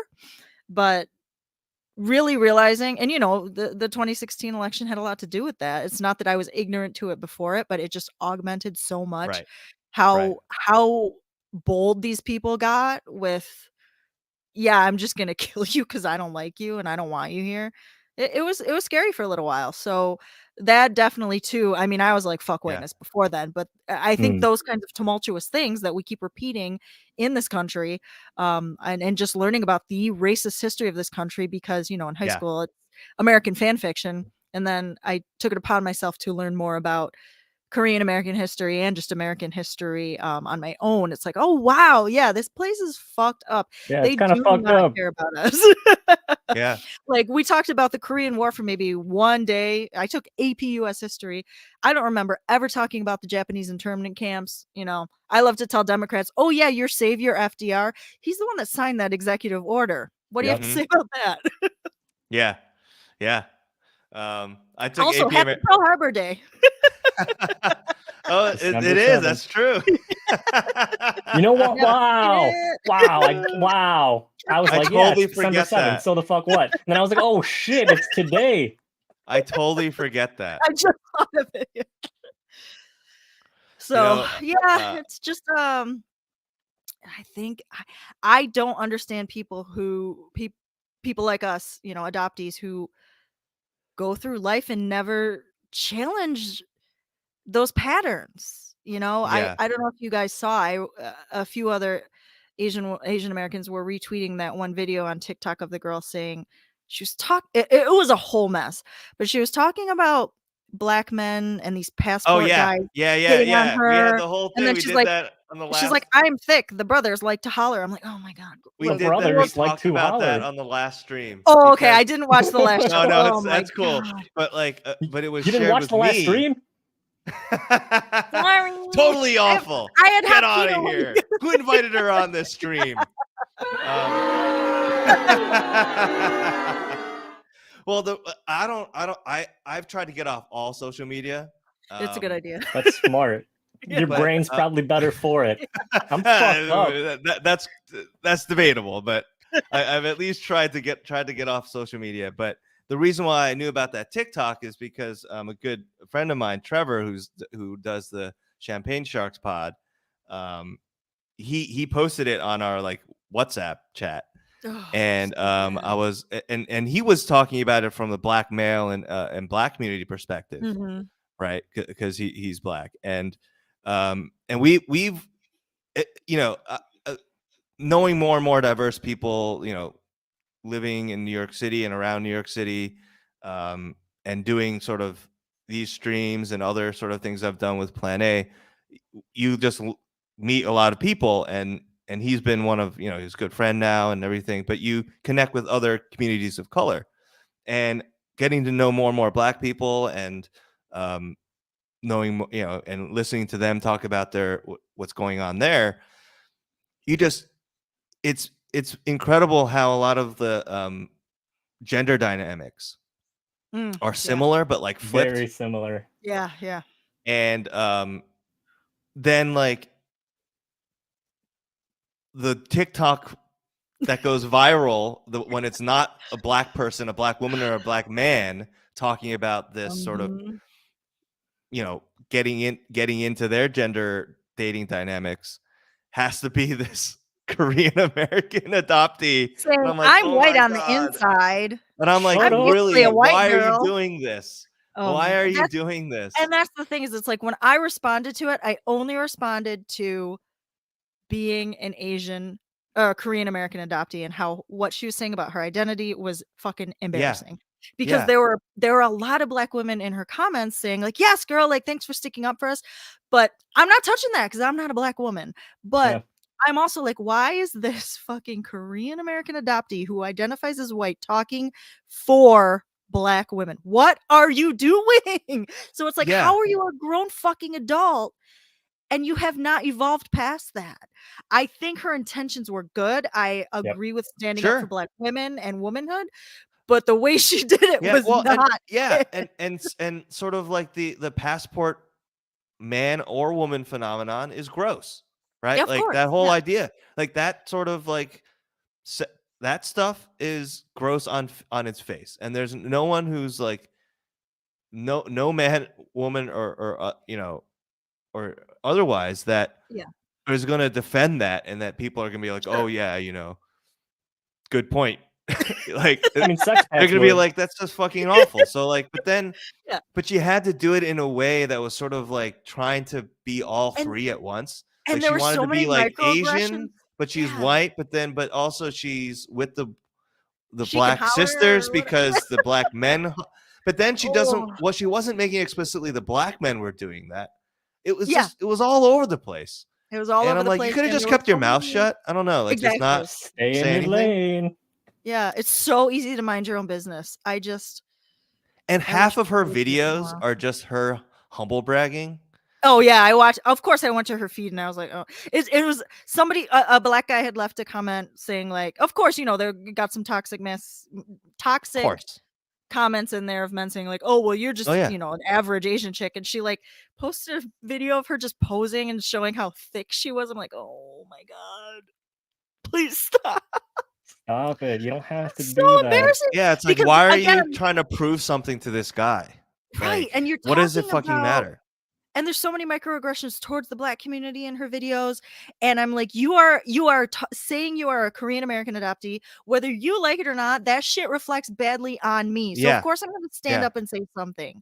Yeah. I had a conversation with another a Latin woman in my DMs because she was like, like, how can you watch this video and that's what you took from it? I'm like, I'm going to DM you because I'm like, you know what? Maybe as another woman of color, she will be willing to at least listen. So I just explained like this, the way she's going about doing it is very problematic. And we actually had a pretty good conversation That's about it, good. but I'm just like, That's yeah, rare. the But one good. time I had like Yeah. a positive interaction on Right. social media. Good faith discussion. But it's just like, man, like we are literally fighting for our lives out here, and you guys are out here doing this whack shit. Just stop. Yeah, why do you have to Yeah. go and embarrass us like this? We're I going through know. tough times as it is.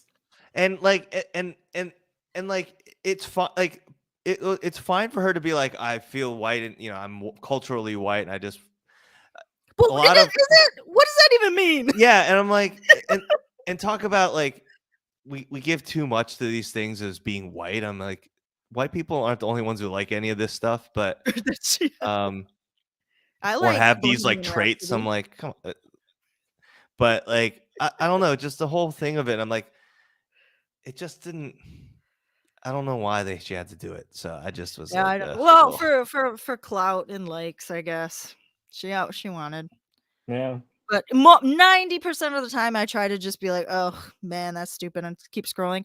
Every once in a while I have the time and I have to say something. I always regret it, but sometimes I just see some Yeah, shit and I'm like, "Yeah, yeah." but the angle of like this, it's a very specific angle though, that like adoptee angle, right? And Mhm. also like as an and like the Korean American adoptee woman angle is even more like and yeah, so I'm not surprised that like another like woman of color, any woman would reach out and be like, why do you have to like not just be 100% yes queen, right? Like Exactly. Yeah. um I can understand why that reaction comes in, because sort of the adoptee perspective in general is just so no one thinks about it anyway, right? It's Yeah. Yeah. just it's just not like even And when when we're they the do, it's subject. like negative connotations. Yeah, Yeah. exactly. Even when we're the subject, or even when we're like the topic at hand, like the adoptee perspective on it, like no one wants that fucking No. shit. Yeah. Like any article, like most articles or movies or anything that has to do with adoption is adopted parents Mhm. or I had like other people talking about it. mhm. I had a book growing up. I will laugh out loud if either of you also had it. It was called We Adopted You, Benjamin Chew. I've And heard it of was it. I don't think I had it. it I've was heard of written it. by Heard of it. an old white woman, and I looked back on it, and I understand why my parents got it. It was the best resource they could find at the time, but I'm just like, "Man, this shit is whack. Why is an old white woman writing to an adoptee? Like, this shit is just wild." Like, But was the again, narrative around it sort of like, you were chosen, you were Yeah. loved? We're giving you a better life, yeah, you Okay. poor we little orphan. adopted you. That was white Yeah, savior Benjamin bullshit. Koo. Yeah, book Yeah. Oh, by Benjamin Koo. Yeah. Linda Gerard. Yep. That's a pretty white name. Yeah. And I think if I recall correctly too, it was like part of an organization, maybe a Christian organization. Could be making that up too, though.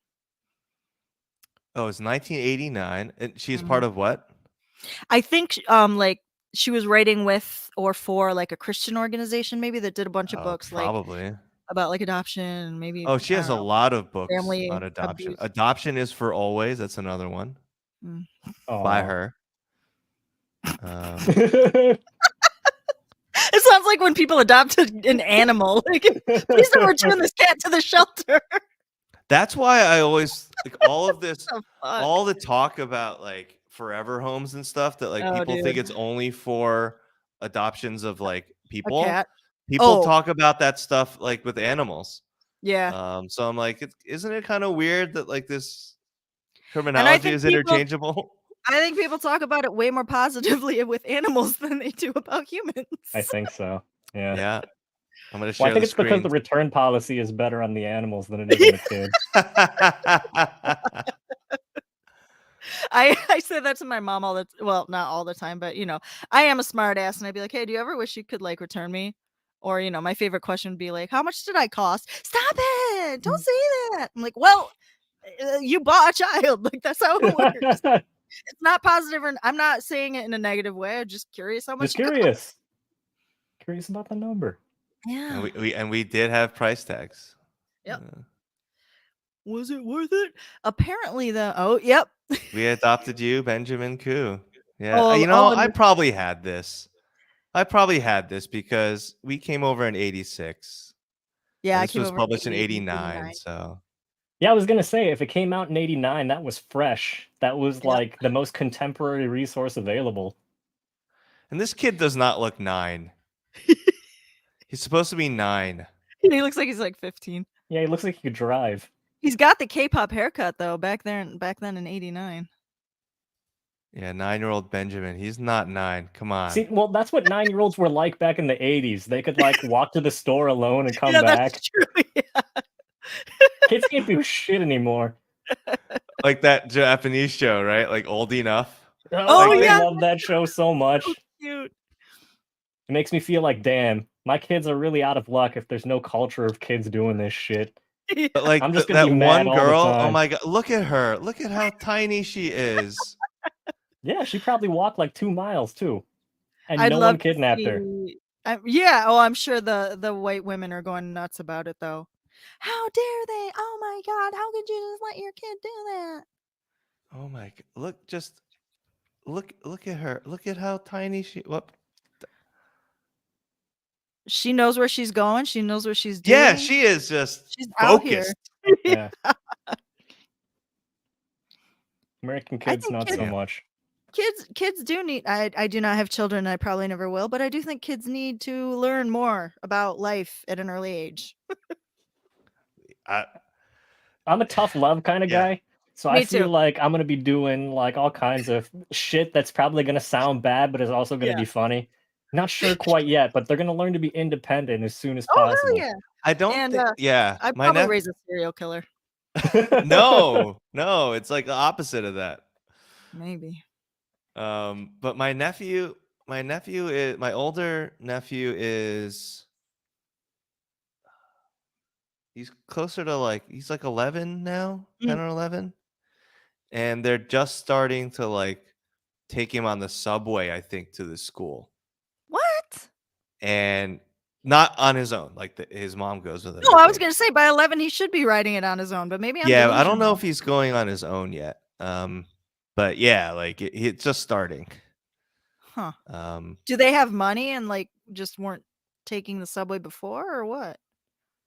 'Cause I see no, they were whenever I go to they New no, they York, were there's like like kids different on the subway school all and the time. everything. The schools changed and like, it's like more Yeah. local or whatever. But Oh, okay. yeah, because they're like they're in the city area, so Yeah, like my dad told me, back when he was a kid, he grew up downtown Rochester.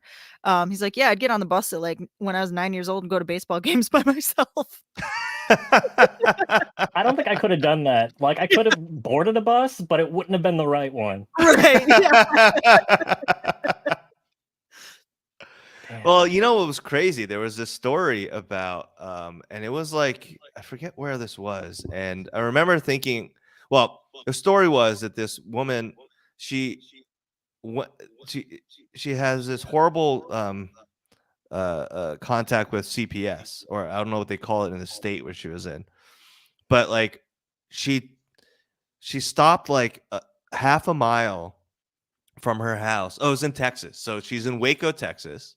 And Oh, Waco is jeez. actually, when we say Waco, we think of like the Branch Davidian thing. But Yeah. Waco, Texas is actually a really nice suburb, like nice Oh, okay. city. And they have some really nice suburbs.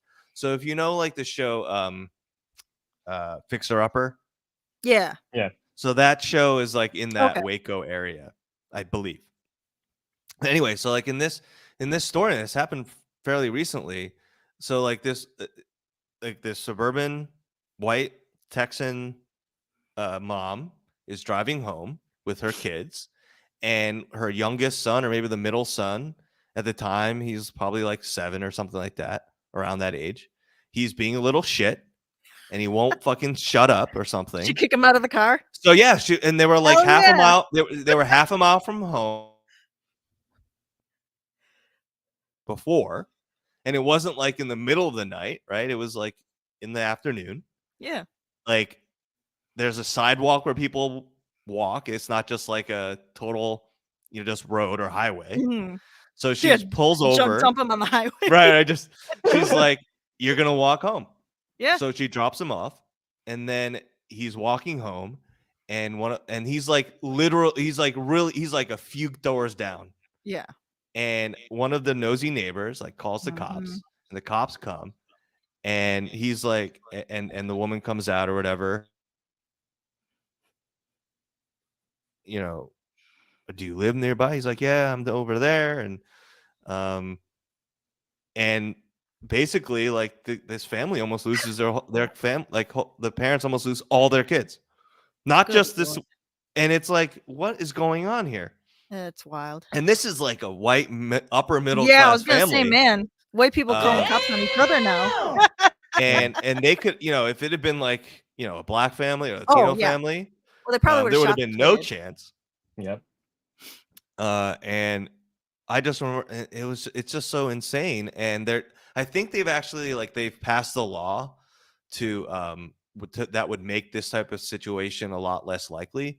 So because and it's like this organization of like women that are trying to be like doing what we're talking about, be like, let kids grow Be up kids, more, be yeah. more independent. And I forget what it's called, this movement. That's why But you've got these fucking idiots who can't even function in daily society. It's just, that's some shit my parents would have done. You're yeah, fucking yeah, around, you're gonna find out. Yep. yeah. Oh god, I have to look it up. But yeah, and it's it's a great movement. It's like, let the kids be more Good. independent, like reasonably independent, right? Right, yeah. Like They gotta learn how to be obviously, people. but it's like this woman didn't drop her kids off in like, I don't know, in the middle of like in a field somewhere, Right. and like a Find your way home. survival like find your way home type shit. It was You have like, you're 48 on your hours. street. Yeah. You're gonna walk home now. Like, it's 2:00 in the afternoon. You'll be okay. Right. I mean, There's she didn't no take him home crime. and smack There's the like shit no out of him. crime. Yeah. So Good it was lord. just yeah. So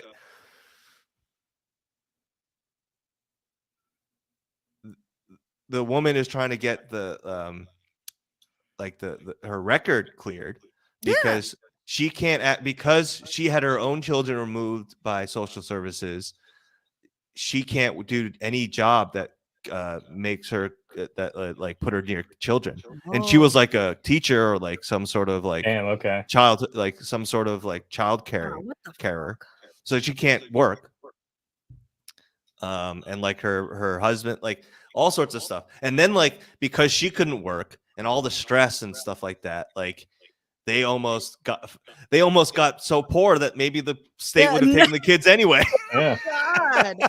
That is fucking wild. This is Yeah. wild. It's All because wild. one Karen can't mind her own fucking business. Yeah. And the cops were like, we got called and we have to do this. And Bullshit. they couldn't have just been like, you're Yeah. gonna be Yeah, Walk the okay. that's kid to the fine. door and be like, all right, listen to your mom. Yeah. But it's insane. It was like an insane story. I'm like, but this happens so often. Like, Yeah. And the cruelty is the point usually too. Mm-hmm. oh, let's see. Going back to our list of questions, just so that Oh, we yeah. have some structure. Kyle, get this back. So is there anything or things that you would tell your younger self It gets about worse. anything? I guess it gets worse. So it's not No, hopeful. It gets worse. Okay. No, no, no, I it's think I totally like. Why would you say that? no, that's just me being an asshole.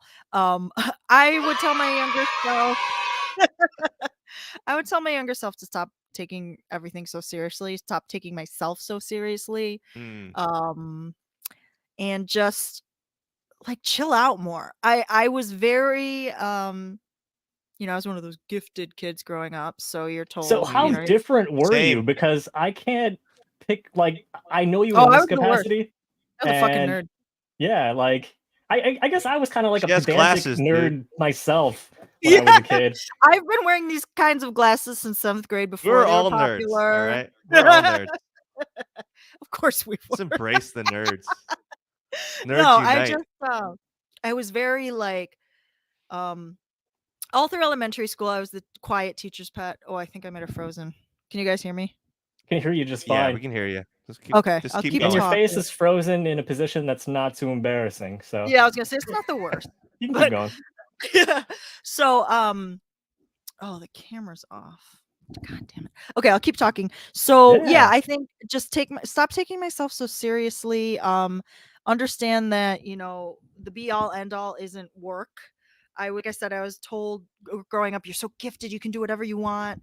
I would also go back and tell myself, no, you can't do. If you can dream it, you can't necessarily achieve it, because sometimes there are things in life that are just out of your reach because you were not born into a rich family.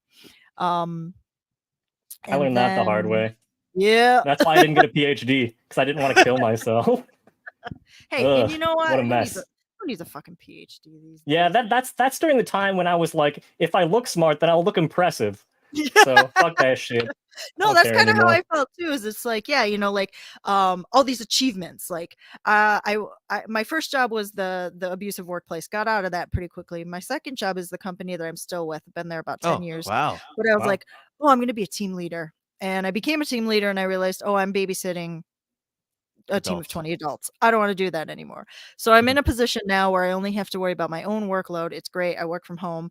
So but like the me of 10 years ago would be horrified. Like, wait, you're not a supervisor by now? Like Hmm. what's happening? Like, but it's like, oh, none of that shit matters in the end. The only thing that matters is like, do I have a nice work-life balance? And am I happy? Which, who knows what happy means, but it's like I'm not coming home crying because I had a hard day at work. I'm not, That's like good. yeah, because I used to sob like from the old job because it was so bad. I mean, it was Oof. sexual harassment, just verbal harassment. It was Oh, man. terrible. Yeah, so Sounds it's like like it. life will be okay. You're not, I actually one of my biggest secrets is for 5 years I tried to become a cop. And Okay. then I kept failing because all growing up, I wanted to be a cop. I'm like, I want to be a detective. I think I'd be good at it. I have that kind of personality, and I wanted the respect. But then I kept failing the physical exam. I'd score like 90s to 95s on the written exam, no problem.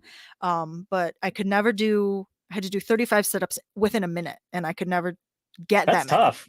That's Yeah. actually a lot. Yeah, I And can do 35, but it takes me more than a minute. And you would have Definitely. to do more because you were male. So there Oh was yeah, male, you're female. right. Oh And like man. I watched like huge, and I felt better about it because the final time I failed, I watched this huge, like just jacked as fuck black guy go before me, and he couldn't complete it in his time allotment either. So it's like it's a difficult exercise. It's difficult. And Yeah. so, but I came home and I just remember crying because I was like, I've devoted 5 years of my life trying to achieve this goal, and it's not going to happen. But I also kind of felt this sense of relief because it was almost like the universe was just smacking me in the face, like, this is not your path. Because shortly after was when George Floyd was murdered and the Black Lives Matter thing kind of took off. So I was like, yeah, I couldn't be in uniform right now. So I do think it was a blessing. But up until then, my mindset was just like, you have to achieve, you have to achieve. And now I'm like, yo, whatever. I just want to get high and like hang out and play Yeah. Pokemon. Yeah. After I Look, experienced that at yeah. age 20 and then experienced my first corporate jobs out of college, I was like, yes, the ultimate dream is to just be high and play video games and not have to fucking stress about that wild Yeah, shit. exactly. No You have Like, a I gamer. understand You that I have a have to gamer work. chair. You're halfway there. No, exactly. Exactly. So yeah, I just tell myself that like just stop worrying so much about what other people think and just chill out. Yeah. I think just do a good job with what you got to do. Right. Take care of your responsibilities. Mhm. Um, I'm but if very you much don't, a work yeah. smarter, not harder kind of person. What's that? Work smarter, not harder. Yeah. But like you don't, and you're like, fuck, I don't actually like the work that means. Yeah. Like you don't need to then continue to do that. Like do something else that you Right. can do well, and you're going to be valuable to your organization, and that's not bad. Like that's Right. fine. As long That's as you still get paid outperforming fairly. pretty much anyone in any organization, really. So Yeah. Because like honestly, a lot of that stuff, it's like it's such bullshit. But like some It people is. are willing to Sometimes put up life with is it. bullshit.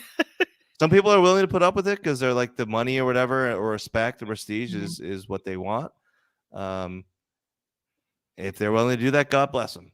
But Yeah, and another you thing know, I realized as an adult is so much of the world just revolves around circle jerking. It's not how yeah, hard oh you yeah, work. It's not about, how good you are at your job. It's about your connections and how much dick you're willing to suck. a lot of it. Yeah, I can't. I think I did that so much as a kid, trying to ingratiate myself Me with other too. people. true. Yeah. And I look back and I'm just like, I could never fucking do that shit ever again. It was bad enough when I was a kid and had an excuse because I didn't Yeah. know better. But for me I'd go to back try and and present myself with dignity now Oh, as yeah. an adult and do that shit, that's fucking I'd go back and kick embarrassing. my own ass for Yeah, sure. For sure. exactly. Yeah. Favorite Pokemon? God. I mean, Lucario. Let me see. I don't even know which one that is. There's my life Oh size wow. Oh, Lucario you that got I him. got the He's other day. huge. Is that It's like 4 the foot fox? tall. Is that like a fox one? He's supposed to be a dog, I guess. Yeah, kind of like an Anubis sort of dog, pointy ears. Yeah, from the original 151, definitely Squirtle. Okay. I also really like Tyranitar. I just like the big mean boys. Okay. Tyranitar. Oh, and Raboot. Do you know Raboot from Sword No. and Shield? So Scorbunny was the fire starter, his little bunny, and his Okay, Oh, second yeah. Raboot. evolution Yeah. is Raboot, and he's like just this moody little Is bastard. he And new? How new is he? Yeah, so the not the most recent generation, but the one before, Sword and Shield. Okay, yep. Interesting. Huh. What do you think of the Detective Pikachu movie? Do you know I still haven't seen it? You haven't? Oh, you haven't seen I it? have it. I just haven't watched it. Maybe I'll do that tonight. I actually think it was kind of cute. I I heard don't it know. was I thought it was good. good. Yeah. Some people really like hated the idea that there was a Pikachu that was Pokemon, that like not just one of them. Like they're Yeah. all like Oh, and like totally just all over the place. You know the whole idea of the Mandela effect? Yes.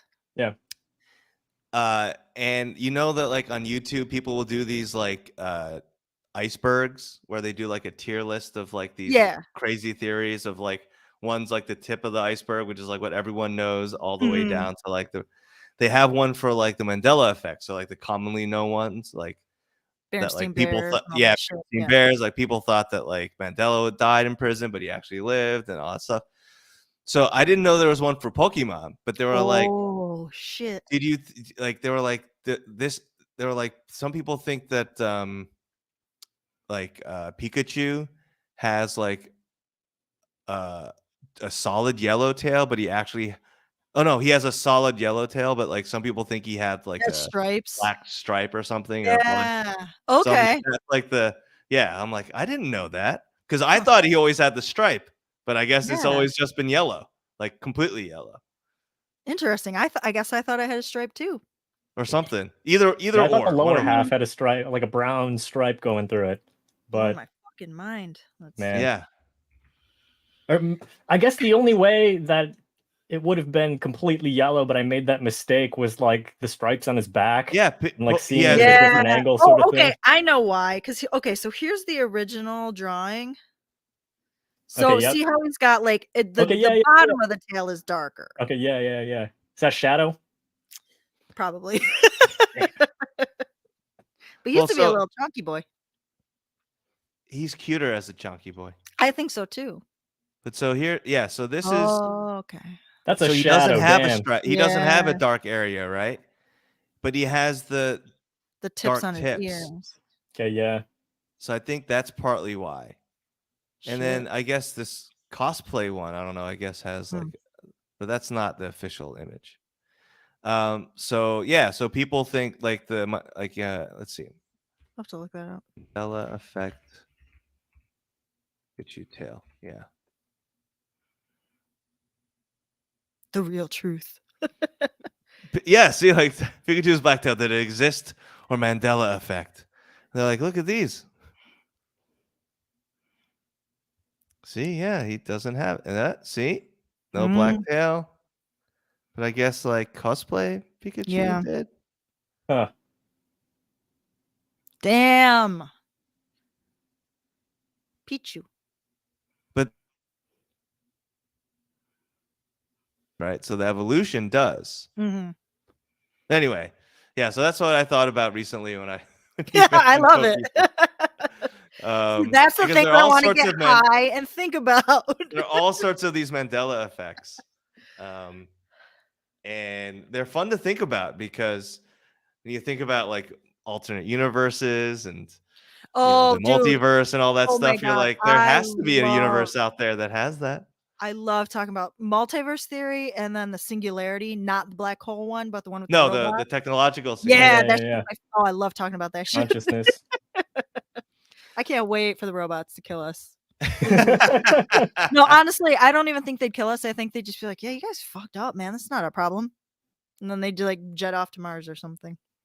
Well, I think the two most, so like the one of the part of the mythos of the Matrix, right, is not that like the machines just tried to kill us from the get-go.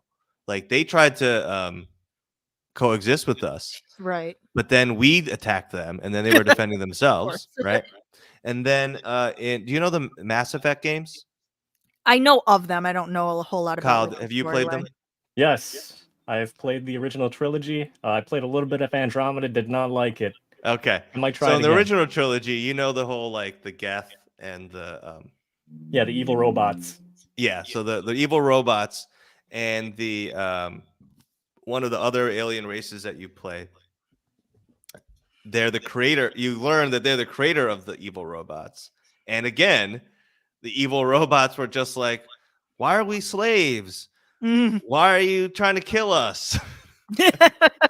And then they went and like started attacking the, so it's like, but I think that's more likely. I think so too. Well, I love that video. Just being murderous, right? I love the video of those guys beating the shit out of that Boston Dynamics robot. Yeah. Yeah, if I saw one of those, I'd beat it with a bat too. Same. Oh, did you hear about that? It was called like, can't remember, like Smiley Bot or some shit like that. It was some Yes, yeah, yes. it was either from Australia or like it made its way through Canada. It was this little hitchhiking robot Oh that somebody yeah, they did. It beat the wasn't even shit a out of that at robot. It some was point in just the Yeah, United and then States, it got right? it was like a mannequin. it made such a nice trip across Canada, and like everyone's taking pictures with it and leaving notes and like helping it along its journey. And then it got to Philly and they just took a bat to it and destroyed it. Sounds like Philly. Yeah, of all places. Anyway, Oh yeah. do What either of you what speak Korean? No, not really. Yeah, same. I know Yeah, like some phrases and shit, yeah, I and I'm know some trying, but phrases. I mean, if I listen to, I've been around it enough, kind of like with Chinese, where I've been around it enough where if I hear a whole conversation, I can probably pick out about 25 to 40% through context. okay, yeah, Oh, that's But better yeah, than me. yeah, me I'll too. be honest though and say that yeah, I don't speak Korean well enough to like want to demonstrate it and be like, Oh yeah, no, hell no. I feel proficient. One Yeah. So day we will do that. We I will get get you. very embarrassed trying to when I go up to Toronto, a lot of times I'm flattered that they look at me and think that I can speak it, yeah. which I know sounds weird because like duh, obviously I look Korean. No, I mean But there's like a style, there's like an aesthetic yeah, where like you might yeah, assume that someone is monolingual. And so if yeah, you're for sure. assumed to speak Korean or whatever native language, it's like, yeah, you've got So the I look. I go into the skincare store. I went into the skincare store and, I just said "Annyeong" because, I know like the basic shit. But then the girl turned around, she like started asking me like what she was saying was, "Do you need help with anything?" But she said it in Korean and I was just like, "Yeah, sorry." And then then she repeated it in English, but I was like, "Damn, it's so fucking embarrassing." But I mean, what can you do? Yeah. I mean, we're adopted. Yeah, Yeah. Trying I'm our best. trying to learn enough to just be conversational if I go over there. Yeah. Um, I just think that's the respectful thing to do, but then I think about how the fact that, like, I should be fluent in Spanish by now, but I'm not. So, Yeah. what you said about Korean is probably how I am with Spanish. I might be able to, like, listen to it and understand maybe 30%, but Mhm. Why do you anyway. say that? Hmm? Why Oh, do you I say just that you think should be? because I mean, I took it all through high school and I was very good at it, and Ah, Spanish okay. is so similar to English. And I have enough of the background with like the grammatical structure and everything that I just got lazy with it, honestly. Got it. Yeah. Yeah, and I try not to feel too guilty about not learning it because I know like if I really truly dedicated myself to learning Korean, I could. That Yeah. there isn't like some sort of reason, like mental It's capacity hard type of it's thing. hard to learn it too though But because it I is mean, hard to learn it.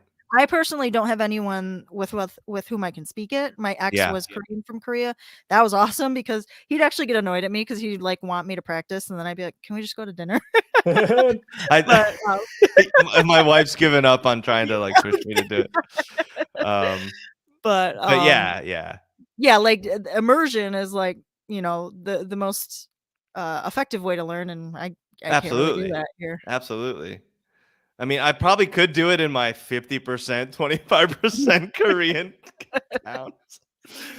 But, I don't know. For some reason, it's just You like, got your wife, she can handle it whenever you yeah. go out. Yeah, but I don't like that feeling either, right? Like, cause like when we went to Korea, right, in like 2019, and I was like leaning on her to do that stuff, and like, funnily enough, like I actually didn't feel as like present as I was sort of doing everything, like just going Mm, out or like being in Korea because I wasn't sort of struggling. I didn't need to like really concentrate. Like she could gotcha. just Yep. do it all. And then Yeah. I Yep. was just sort of like along. And which I didn't I mean, I love being there, but it was different because the Yeah. other two times I'd been there, especially for like that 7-8 months I'd lived there, like even Mm, though I didn't really pick up that much Korean, like I don't know. I figured out a way of just like being able to navigate it all. Yeah. And yeah, you adapt for sure. yeah, and so I do feel very, very guilty that I don't spend the time to do it. Um, but I try not to I try not to feel too guilty about It it, but is I what do it feel is. all I need to do is just do it. Yeah, same. Um, Oh, that's the same. but Yeah, I yeah. mean, I'd say this. On one hand, yes. I mean, if given the opportunity and given the time, you can put in the effort and learn. Yeah, But I'm just gonna blame capitalism here and say, hey, I'd rather not be doing bullshit jobs. I'd rather be learning stuff I want to learn. Yeah. true. And Mhm. I'm gonna admit this too. I took 5 years of university Japanese. My Japanese is pretty good. I can get Traitor. around pretty much anytime I've Awesome. traveled. I can form close relationships, talk about pretty much anything I can in English, in Japanese.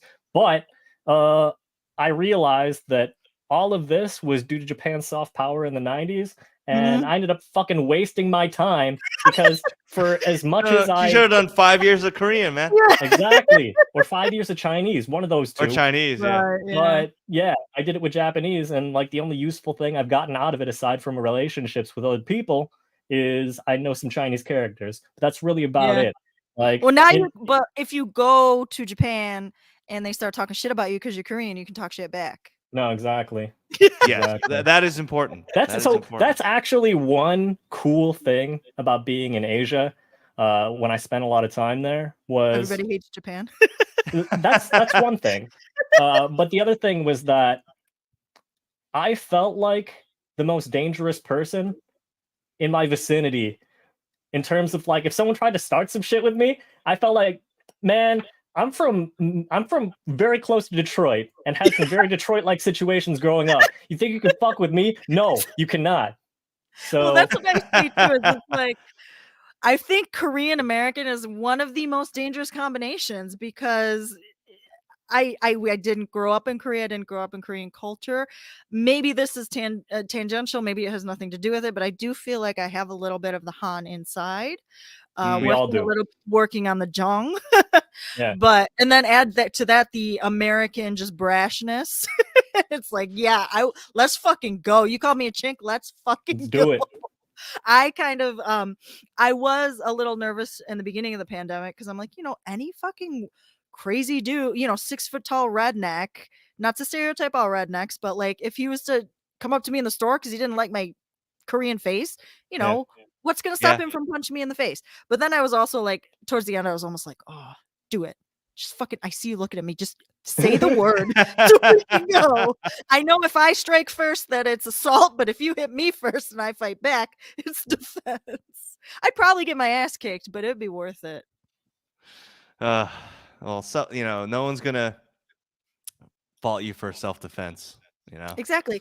And it's not fair, but being a woman too, I can be like, well, he hit me and I was scared. So I It's got him in a true. headlock. Exactly. And you know True. Hapkido. Yeah, That's right. exactly. That's right. Use his size against him. Yeah. Oh, that's what I love about it. Have you trained? I did a little bit of and they like Hapkido is part of that. Mhm. Cool. Yeah, I love it. So yeah, I don't keep up on it, but I think like I think Taekwondo gets a bad rap in terms of like what the layperson thinks of as like Yeah. useful. Mhm. But So does Hapkido too, honestly. what's I that? think I think martial arts as a whole do, but I'll let you continue. Yeah, no, and I think Hapkido probably also does as well. But the good schools, they've adapted. They Yeah. learn and like they're like, okay, we're not just doing this for show. Mhm. And if we want to like get students in here, especially in this day and age of like MMA and Oh, yeah. um, BJ, Brazilian Jiu Jitsu is, everyone just wants to learn the effective stuff. Yeah. I Um, watch some of so these 18-year-olds black belts sparring, taekwondo sparring, and I'm like, I wouldn't wanna piss you off in a black dark alley. yeah, so, but anything like that you can get into, like, you know, uh, just any basic self defense is something good to know. Yeah, and it has helped me chill out too, just with, like, the discipline part of it, Yeah, absolutely. 'cause Any I good school, needed that's that. like the big thing. It's Oh, like yeah. the main thing is like you don't want to have to use this. Yeah. Like the first two or three options are to run away. Yeah, my instructor's always like, "If you end up in this spot, about 5 things have gone wrong already." Hmm. Yeah. So So it's people think it's just learning how to be a badass, but like physically just a badass, but a lot of it's like being able to like situate like awareness of your surroundings, how Uh-huh. to get out of situations, how to not look like a target. Mhm. And then it's like, how can I get out of here without injury and to just like, Yeah, without injury or getting arrested. yeah. So that's cool shit. How long have you been studying? Coming up on 6 years. I'll be testing Oh, for my wow. black belt Wow. in May. That's Yeah, awesome. it is That's very awesome. fun. Keeps me, it keeps me in shape too, and it's like Yeah. if I had a choice, I would never leave my apartment. So it's like nice I to can have like relate. a community to go to and like, people to talk to, because Definitely. I don't enjoy most people, but it is important to have a little bit of social interaction. I know exactly what you mean. Because pretty much everyone I meet now just pisses me off in some Oh way. my god, I I'm I'm just sorry. happy you guys talk to me here. know. Like, Well, you you're like, should, I because I hate don't fucking like everyone, and then anyone I I'm like, meet these days. I'm over here. Yeah. Yeah, no, you're good, man. Yeah, because oh god, it's all the things we've talked about. It's like Yeah. just society and just people. I feel like our generation too is like just so fucking stupid because we were spoon fed. Oh, you're so special. No, you're Oh not. my God. None of us Yeah. are shit. Nobody owes you anything. Like fucking shut up.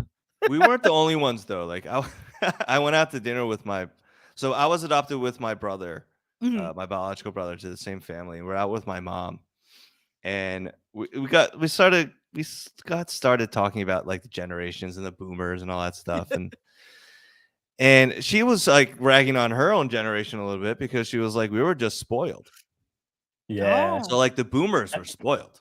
That's when you could like just be breathing and get like $100,000 a year job. that's true. But Yeah, you even didn't need a aside from that, degree. like just in the way they were raised Mm, was like the world revolved around them. interesting. And then Yeah, when you they can see started it now. raising Gen X, when they started raising Gen X kids, Gen X was like ignored because the boomer generation hadn't grown out of like everything was about them. So they Yeah, didn't yeah. want to sacrifice anything for their kids, or they didn't want to like pay Got it. attention to Yep. their Yep. children, right? And everything. So then like, and then the Gen Xers were like having like millennials and stuff, and like it just sort of like perpetuates, right? So like the boomers and and like the millennial generation and like Gen Z to some extent, I for whatever I would have to assume, it didn't just start with like us, right? Like we weren't That's the true. boomers really started all that stuff. Yeah, but they love to blame it on us Oh well, Yeah. because yeah, they love to blame us for all this bullshit, and like, and my mom was like, "I defend you." We were like ragging on like the boomers, and like, I defend you against all the like people that like, because her boyfriend's like 80 plus, and I'm like, Ooh, he's not a boomer, okay? He's yeah, silent generation. Um, and so like they're like, all they do is like, I defend you against the millennials. I'm like, I appreciate that, mom, but you guys ruined the whole world. So like, I yeah, don't know. And Yeah. I'm like, we have to deal with it. do you think I'm afraid of some 80-year-olds? Like, I'll take Right. them all on. It's like, you don't have to defend me. I don't give a fuck. And my brother was like, you don't really have to do much, bro. You can just walk away at like a semi-brisk pace, and Exactly. they wouldn't be able to catch you. But Exactly. you know, but yeah, I Yeah. mean, we might rag on them too much, but it's just sort of like a lot of their own criticism is like the world's changed since you were growing up. Well, yeah, and like you said, you are the ones that fucked it up. Do you think I wanted to graduate with this much student loan debt? Absolutely not. Didn't have a Yeah. fucking choice. Yeah. So, and I guess just to finish things up with another, this is actually kind of heavy question here. Hell yeah, let's go. Yeah. Should we end things heavy or end things light? What do you think, Danielle? Heavy. Heavy. Let's Let's do bum it. Let's people do it. out. What would you tell a couple or anyone interested in adopting a child? Transracial or just in general? Just in general.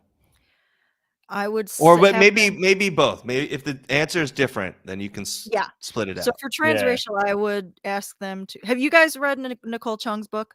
Yes. Hmm. So the part where she says she was put in this exact situation and she didn't know what to say, I would have been like, Yeah. "Girl!" I would have been straight fucking honest because I don't know these people and I don't owe them shit. Yeah. I would Me say, too. so I would sit down and say to their face, why do you want to adopt a child of a different race?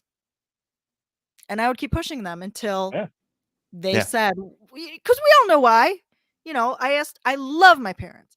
And I hate that I have to preface everything with I love my family. I know, right? I know how people are. But I asked my mom once, did you ever consider a domestic adoption? She said no, which it's fine, but there are reasons why people want a cute little Asian baby over maybe, a white baby who's born addicted to meth. It is what it is. So if the driving force is any kind of white saviorship, I would want them to examine that, and maybe I would advise them, I don't think you should adopt. If you're not willing to expand your horizons with diversity and with race and really examine what it means to be a white parent raising a child of color, Mhm. if you're not willing to raise that child within their culture, take them to a Korean restaurant. Buy them diverse books, that kind of stuff. I have a friend who is a white woman and she adopted two black children and Mhm. three. And she's like, you Wow. don't know how, Wow. I made sure to learn how to do their hair. Like it's Yeah. things like that I'm not like I guess in the beginning, I was kind of like anti-adoption. I just going back to what I said about how the system is not set up for that much success, it's so much more work than just, oh, I'm gonna have this baby and I'm gonna love it like it's my own. Of course you're gonna I hope you're gonna fucking love it like it's your own. Because So it is your own. yeah, Yeah, that Because you you part's are have on it the you now. are paperwork. You taking on legally are responsible a for it now. human life, Yeah. yes. And I would also, if it's a white family in a all white community with not a lot, and the parents themselves have not examined race, I would say no, I don't think you should adopt. As far as any kind of adoption goes, it's, are you willing to accept that this child is going to have trauma no matter how loving, supportive of a Mhm. home you're giving them? There's so much tied into, are you willing to listen to this child? Are you willing to talk to other adoptees, Yeah. not just me? um or are you only going to the resources that reaffirm your idea that, oh, you're such a good person for adopting this child? um are you willing to possibly pay for their therapy? Because think about the fact that you're taking on a human life that may not know where they're from, who their parents were, anything about their life. They do not have an identity because it was almost kind of taken from them. Like, what does that mean for you as a parent? How are you going to tackle these kinds of tough conversations? Are Right. you Can willing you to handle that listen? personally? Not Yeah, just yeah, just are you right, right, prepared for right. that?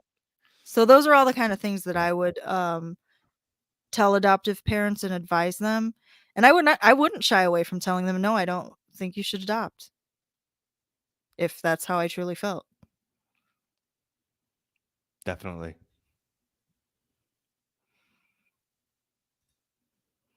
Yeah. Yeah. I mean, that's all we got in the outline. No, I mean that's all sort of like I've honestly like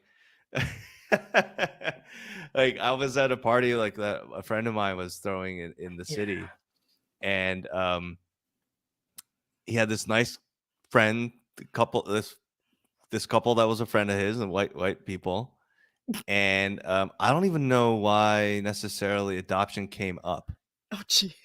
It's a fun party topic. Yeah, because they're like, yeah, it's not a fun party topic. But for some reason it did. I don't know why, but it did. And I I basically like sat with them for like the full like 2 or Oh, 3 hours that I jeez. was at this party. Oh man. Basically had that conversation like what you were talking Oh, about, right? no. And like just dropping truth bombs on them about like Yeah, just the way it actually is. And they could have just walked away from me if they didn't want to talk to me about it. true. But like they sat there and like we had a great conversation And about I it. think that's a good sign. Yeah. And And I'm another like, thing, oh, no, and I'm just because I'm just saying that like people might be like, oh, you can't say that to someone. They're just gonna like hate you or not want to talk to you. But I feel like most people or a lot of people will be really interested to talk to you about why you feel that way. yeah. Yeah. And even if they whether that moment's the 5 minutes you have to talk to him or the 3 hours that I hijack with that couple, they'll have to think about it, right? Mhm. And maybe down the line it'll change their mind, but Right. yeah, I think it's also important to recognize that there's a time and a place. sure, absolutely. You Maybe it wasn't that party when I was Yeah, drunk, but yeah, you know, but you were amenable to talking about it. yes, I also think sometimes there's people who are too, I call it good person syndrome. They're trying so hard to prove that they're a good person and, Mm. like, I'm not racist or blah, blah, blah. It's like, you know what? I am not in the fucking mood to talk about my adoption right now. You need to respect that. yeah, no, and So, I think 2 sides of the coin. in that situation, it was definitely me being like starting into the rant, and then they were like Yeah. interested to like hear me talk about it. It A wasn't captive them audience. trying to. And if it For if sure. it had, if at a point in that conversation they had been really in like hard line like good person type of vibes like that, I probably would have walked Yeah. away instead of I wouldn't have gotten into a fight in the middle of my friend's No. party about it. But yeah, I'm willing to have Yeah, conversations with people because conversation is also listening, so yeah, absolutely. as long as we can have a constructive, respectful talk about it, cool. But yeah, I'm not here to tell you a sob story, and I don't really want to hear about why you'd be such a good parent. Yeah, because part of the thing about like not even domestic adoption, but Mhm. especially with international transracial adoption, is that simply participating in it in the system by doing it perpetuates that system Yeah, and it contributes to some of like to the incentives for some of the bad actors in that system, exactly. right? Yeah, So it's not and quite an innocent like every adoption that happens isn't like its own innocent mhm, single like event, right? yeah, Like it creates that market and system because markets are just it's a people business. doing things in a Yeah. yeah, right? And even in the domestic space, Mhm, right? Like adopting from foster care creates that sort of pressure for the pipeline, right? For that mhm. type of thing to happen. Um, not that because I think you said this early on. You're like, it's not that adoption overall. It's like we're anti like the concept of it, or like I realize that there's probably going to be some situation where that's the only option, like probably some Right. situation, right? Mhm. But it's more that like it's happening too much for what I believe makes sense because it can't Uh-huh. be that we need that many adoptions, Right. And it's right? for the benefit of the customers rather than the Right, benefit Mhm. of the children that we Yeah. right, say we're and benefiting. right, and I would challenge people who are like, I want to adopt, or like, I also do find it very creepy when people admit to me, or like they'll admit it like publicly in social media or whatever that like I've always wanted to Yeah, adopt. what the I fuck? find that very weird. Um, Yeah, me too. I'm like, look, let's just be honest. Most people don't want to raise children that they didn't give That birth are to, not their Yeah. own, yeah. right? That's just a human It's thing. not natural. So when someone is like, I've always wanted to do something like that, I'm like, that means to me, or I hear in my mind that you always had some sort of savior Savior Yeah. sort of complex, like yeah. And complex, right? add a Or some sort of transracial like adoption onto that. self-righteousness. Yeah, Uh-huh. yeah. Yeah. The self-righteousness that like this is a righteous act I'm doing. People isn't wanting to help people isn't like a bad thing, and always wanting to help people isn't always a bad thing. But the specific helping people thing was I want to adopt a child. Very weird to me. Yeah, mhm. Um, And and those are like, things that if you said to a non-adoptee, they'd be like, "What's wrong with you?" yeah, So it's they'd be like, like, of Exactly. course it's a good thing. You're giving a child who needs a home a home. I'm like, I would challenge people just to be like, how true is that statement? and not all Like, how children true go is to that good instinct? homes. Right. Yeah. Yeah.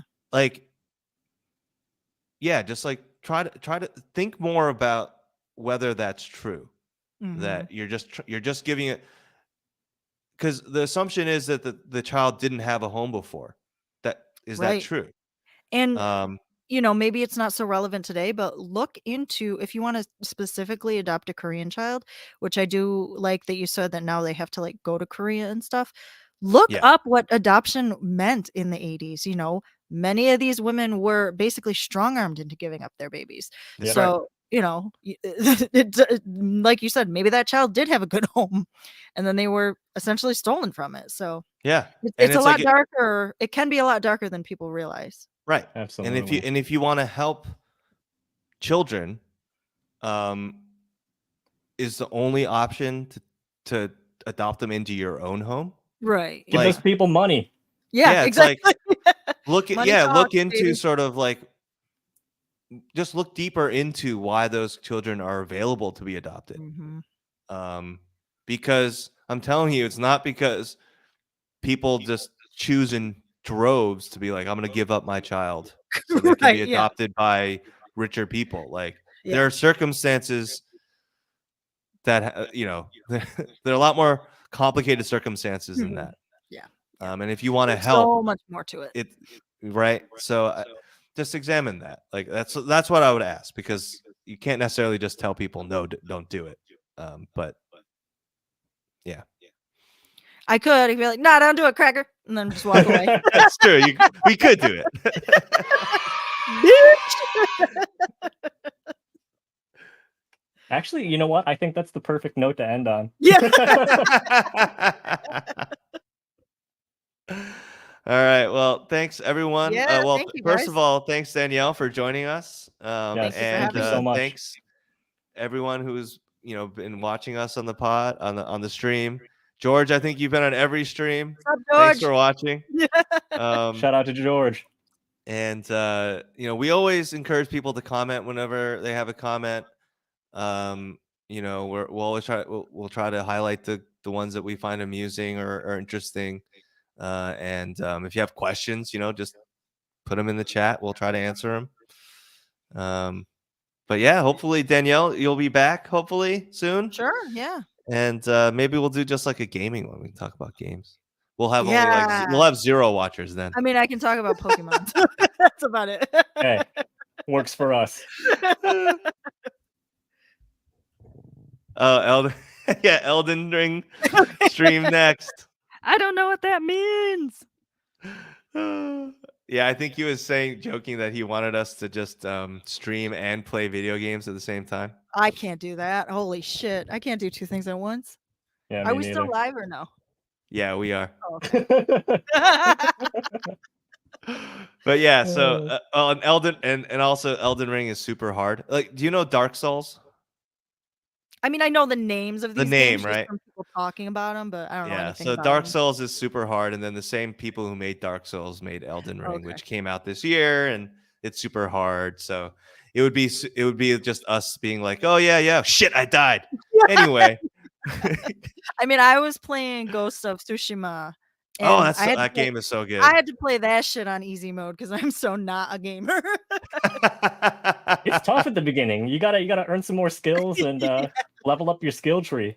You know, So it's tough. honestly, Ghost of Tsushima, like I was able to play it on normal, which is an accomplishment for me.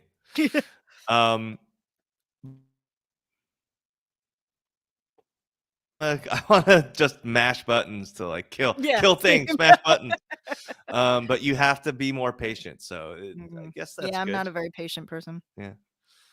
But Ghost of Tsushima is gorgeous. Yeah, it really was. I've become friends with someone who worked on that game, but she works Lee? on different games now. Huh? I was gonna say, do you know Lee Shorten? I He's know an Lee. adoptee. Yeah, he was in the game. He was in the game. Yeah. He's a cool dude. I haven't have talked him to on. Lee in a while. I need to talk to him more. I'd be interested to guy. hear. I mean, if you want, I mean, I never assume adoptees want to talk about adoption, but I know he's Korean Australian, is, so that'd yeah. be an interesting perspective. Oh He man, is. yeah. And he had this great short film that he made. But it was sort of because I think because it was like showing him going back to Korea, like to find out about his parents, but his parents had been dead and all that stuff, and then like, Hey, maybe he's my biological brother. who knows? Maybe. Hey, did your parents die around Busan? Crazier things have happened, just like Yeah. that Twinsters thing, right? Yeah. Oh yeah, that shit was wild. Man, it's so funny. Like uh, last comment. Have you guys seen the movie Soul Searching? No. It's still on my list. Yeah, I've heard You of and it. Teen told me about it, but haven't gotten It's to it not yet. it's not like about adoption. It's about one of those like heritage trips that I guess sometimes like Koreans do, but like Is it's it more spelled fun. SEOUL searching? Yep. Okay. Yeah, yeah. But one of the characters in it is an adoptee, and I think it's like the best portrayal and like the best I'll check it out. like media representation of like queen adoptees and adoption, most nuanced anyway, and real.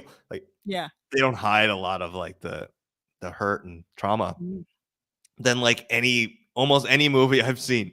And it's not even like about adoption. Yeah. Oh, that's cool. Which, is actually kind of like refreshing, but it's worth seeing. The first 30 minutes is sort of corny, so it takes a little bit of time to ramp up. But other than that, When we see it, we need to talk about it. Yeah. all right, cool. Well, until next time. See you guys later. Thank you so much for Bye. joining. Yeah, And wait, Danielle, thanks for I wanna joining. tell I'm gonna leave the audience hanging. I wanna tell you guys Yeah. something off camera. So once the All live is right. done. Signing off now. Hey, Bye. bye.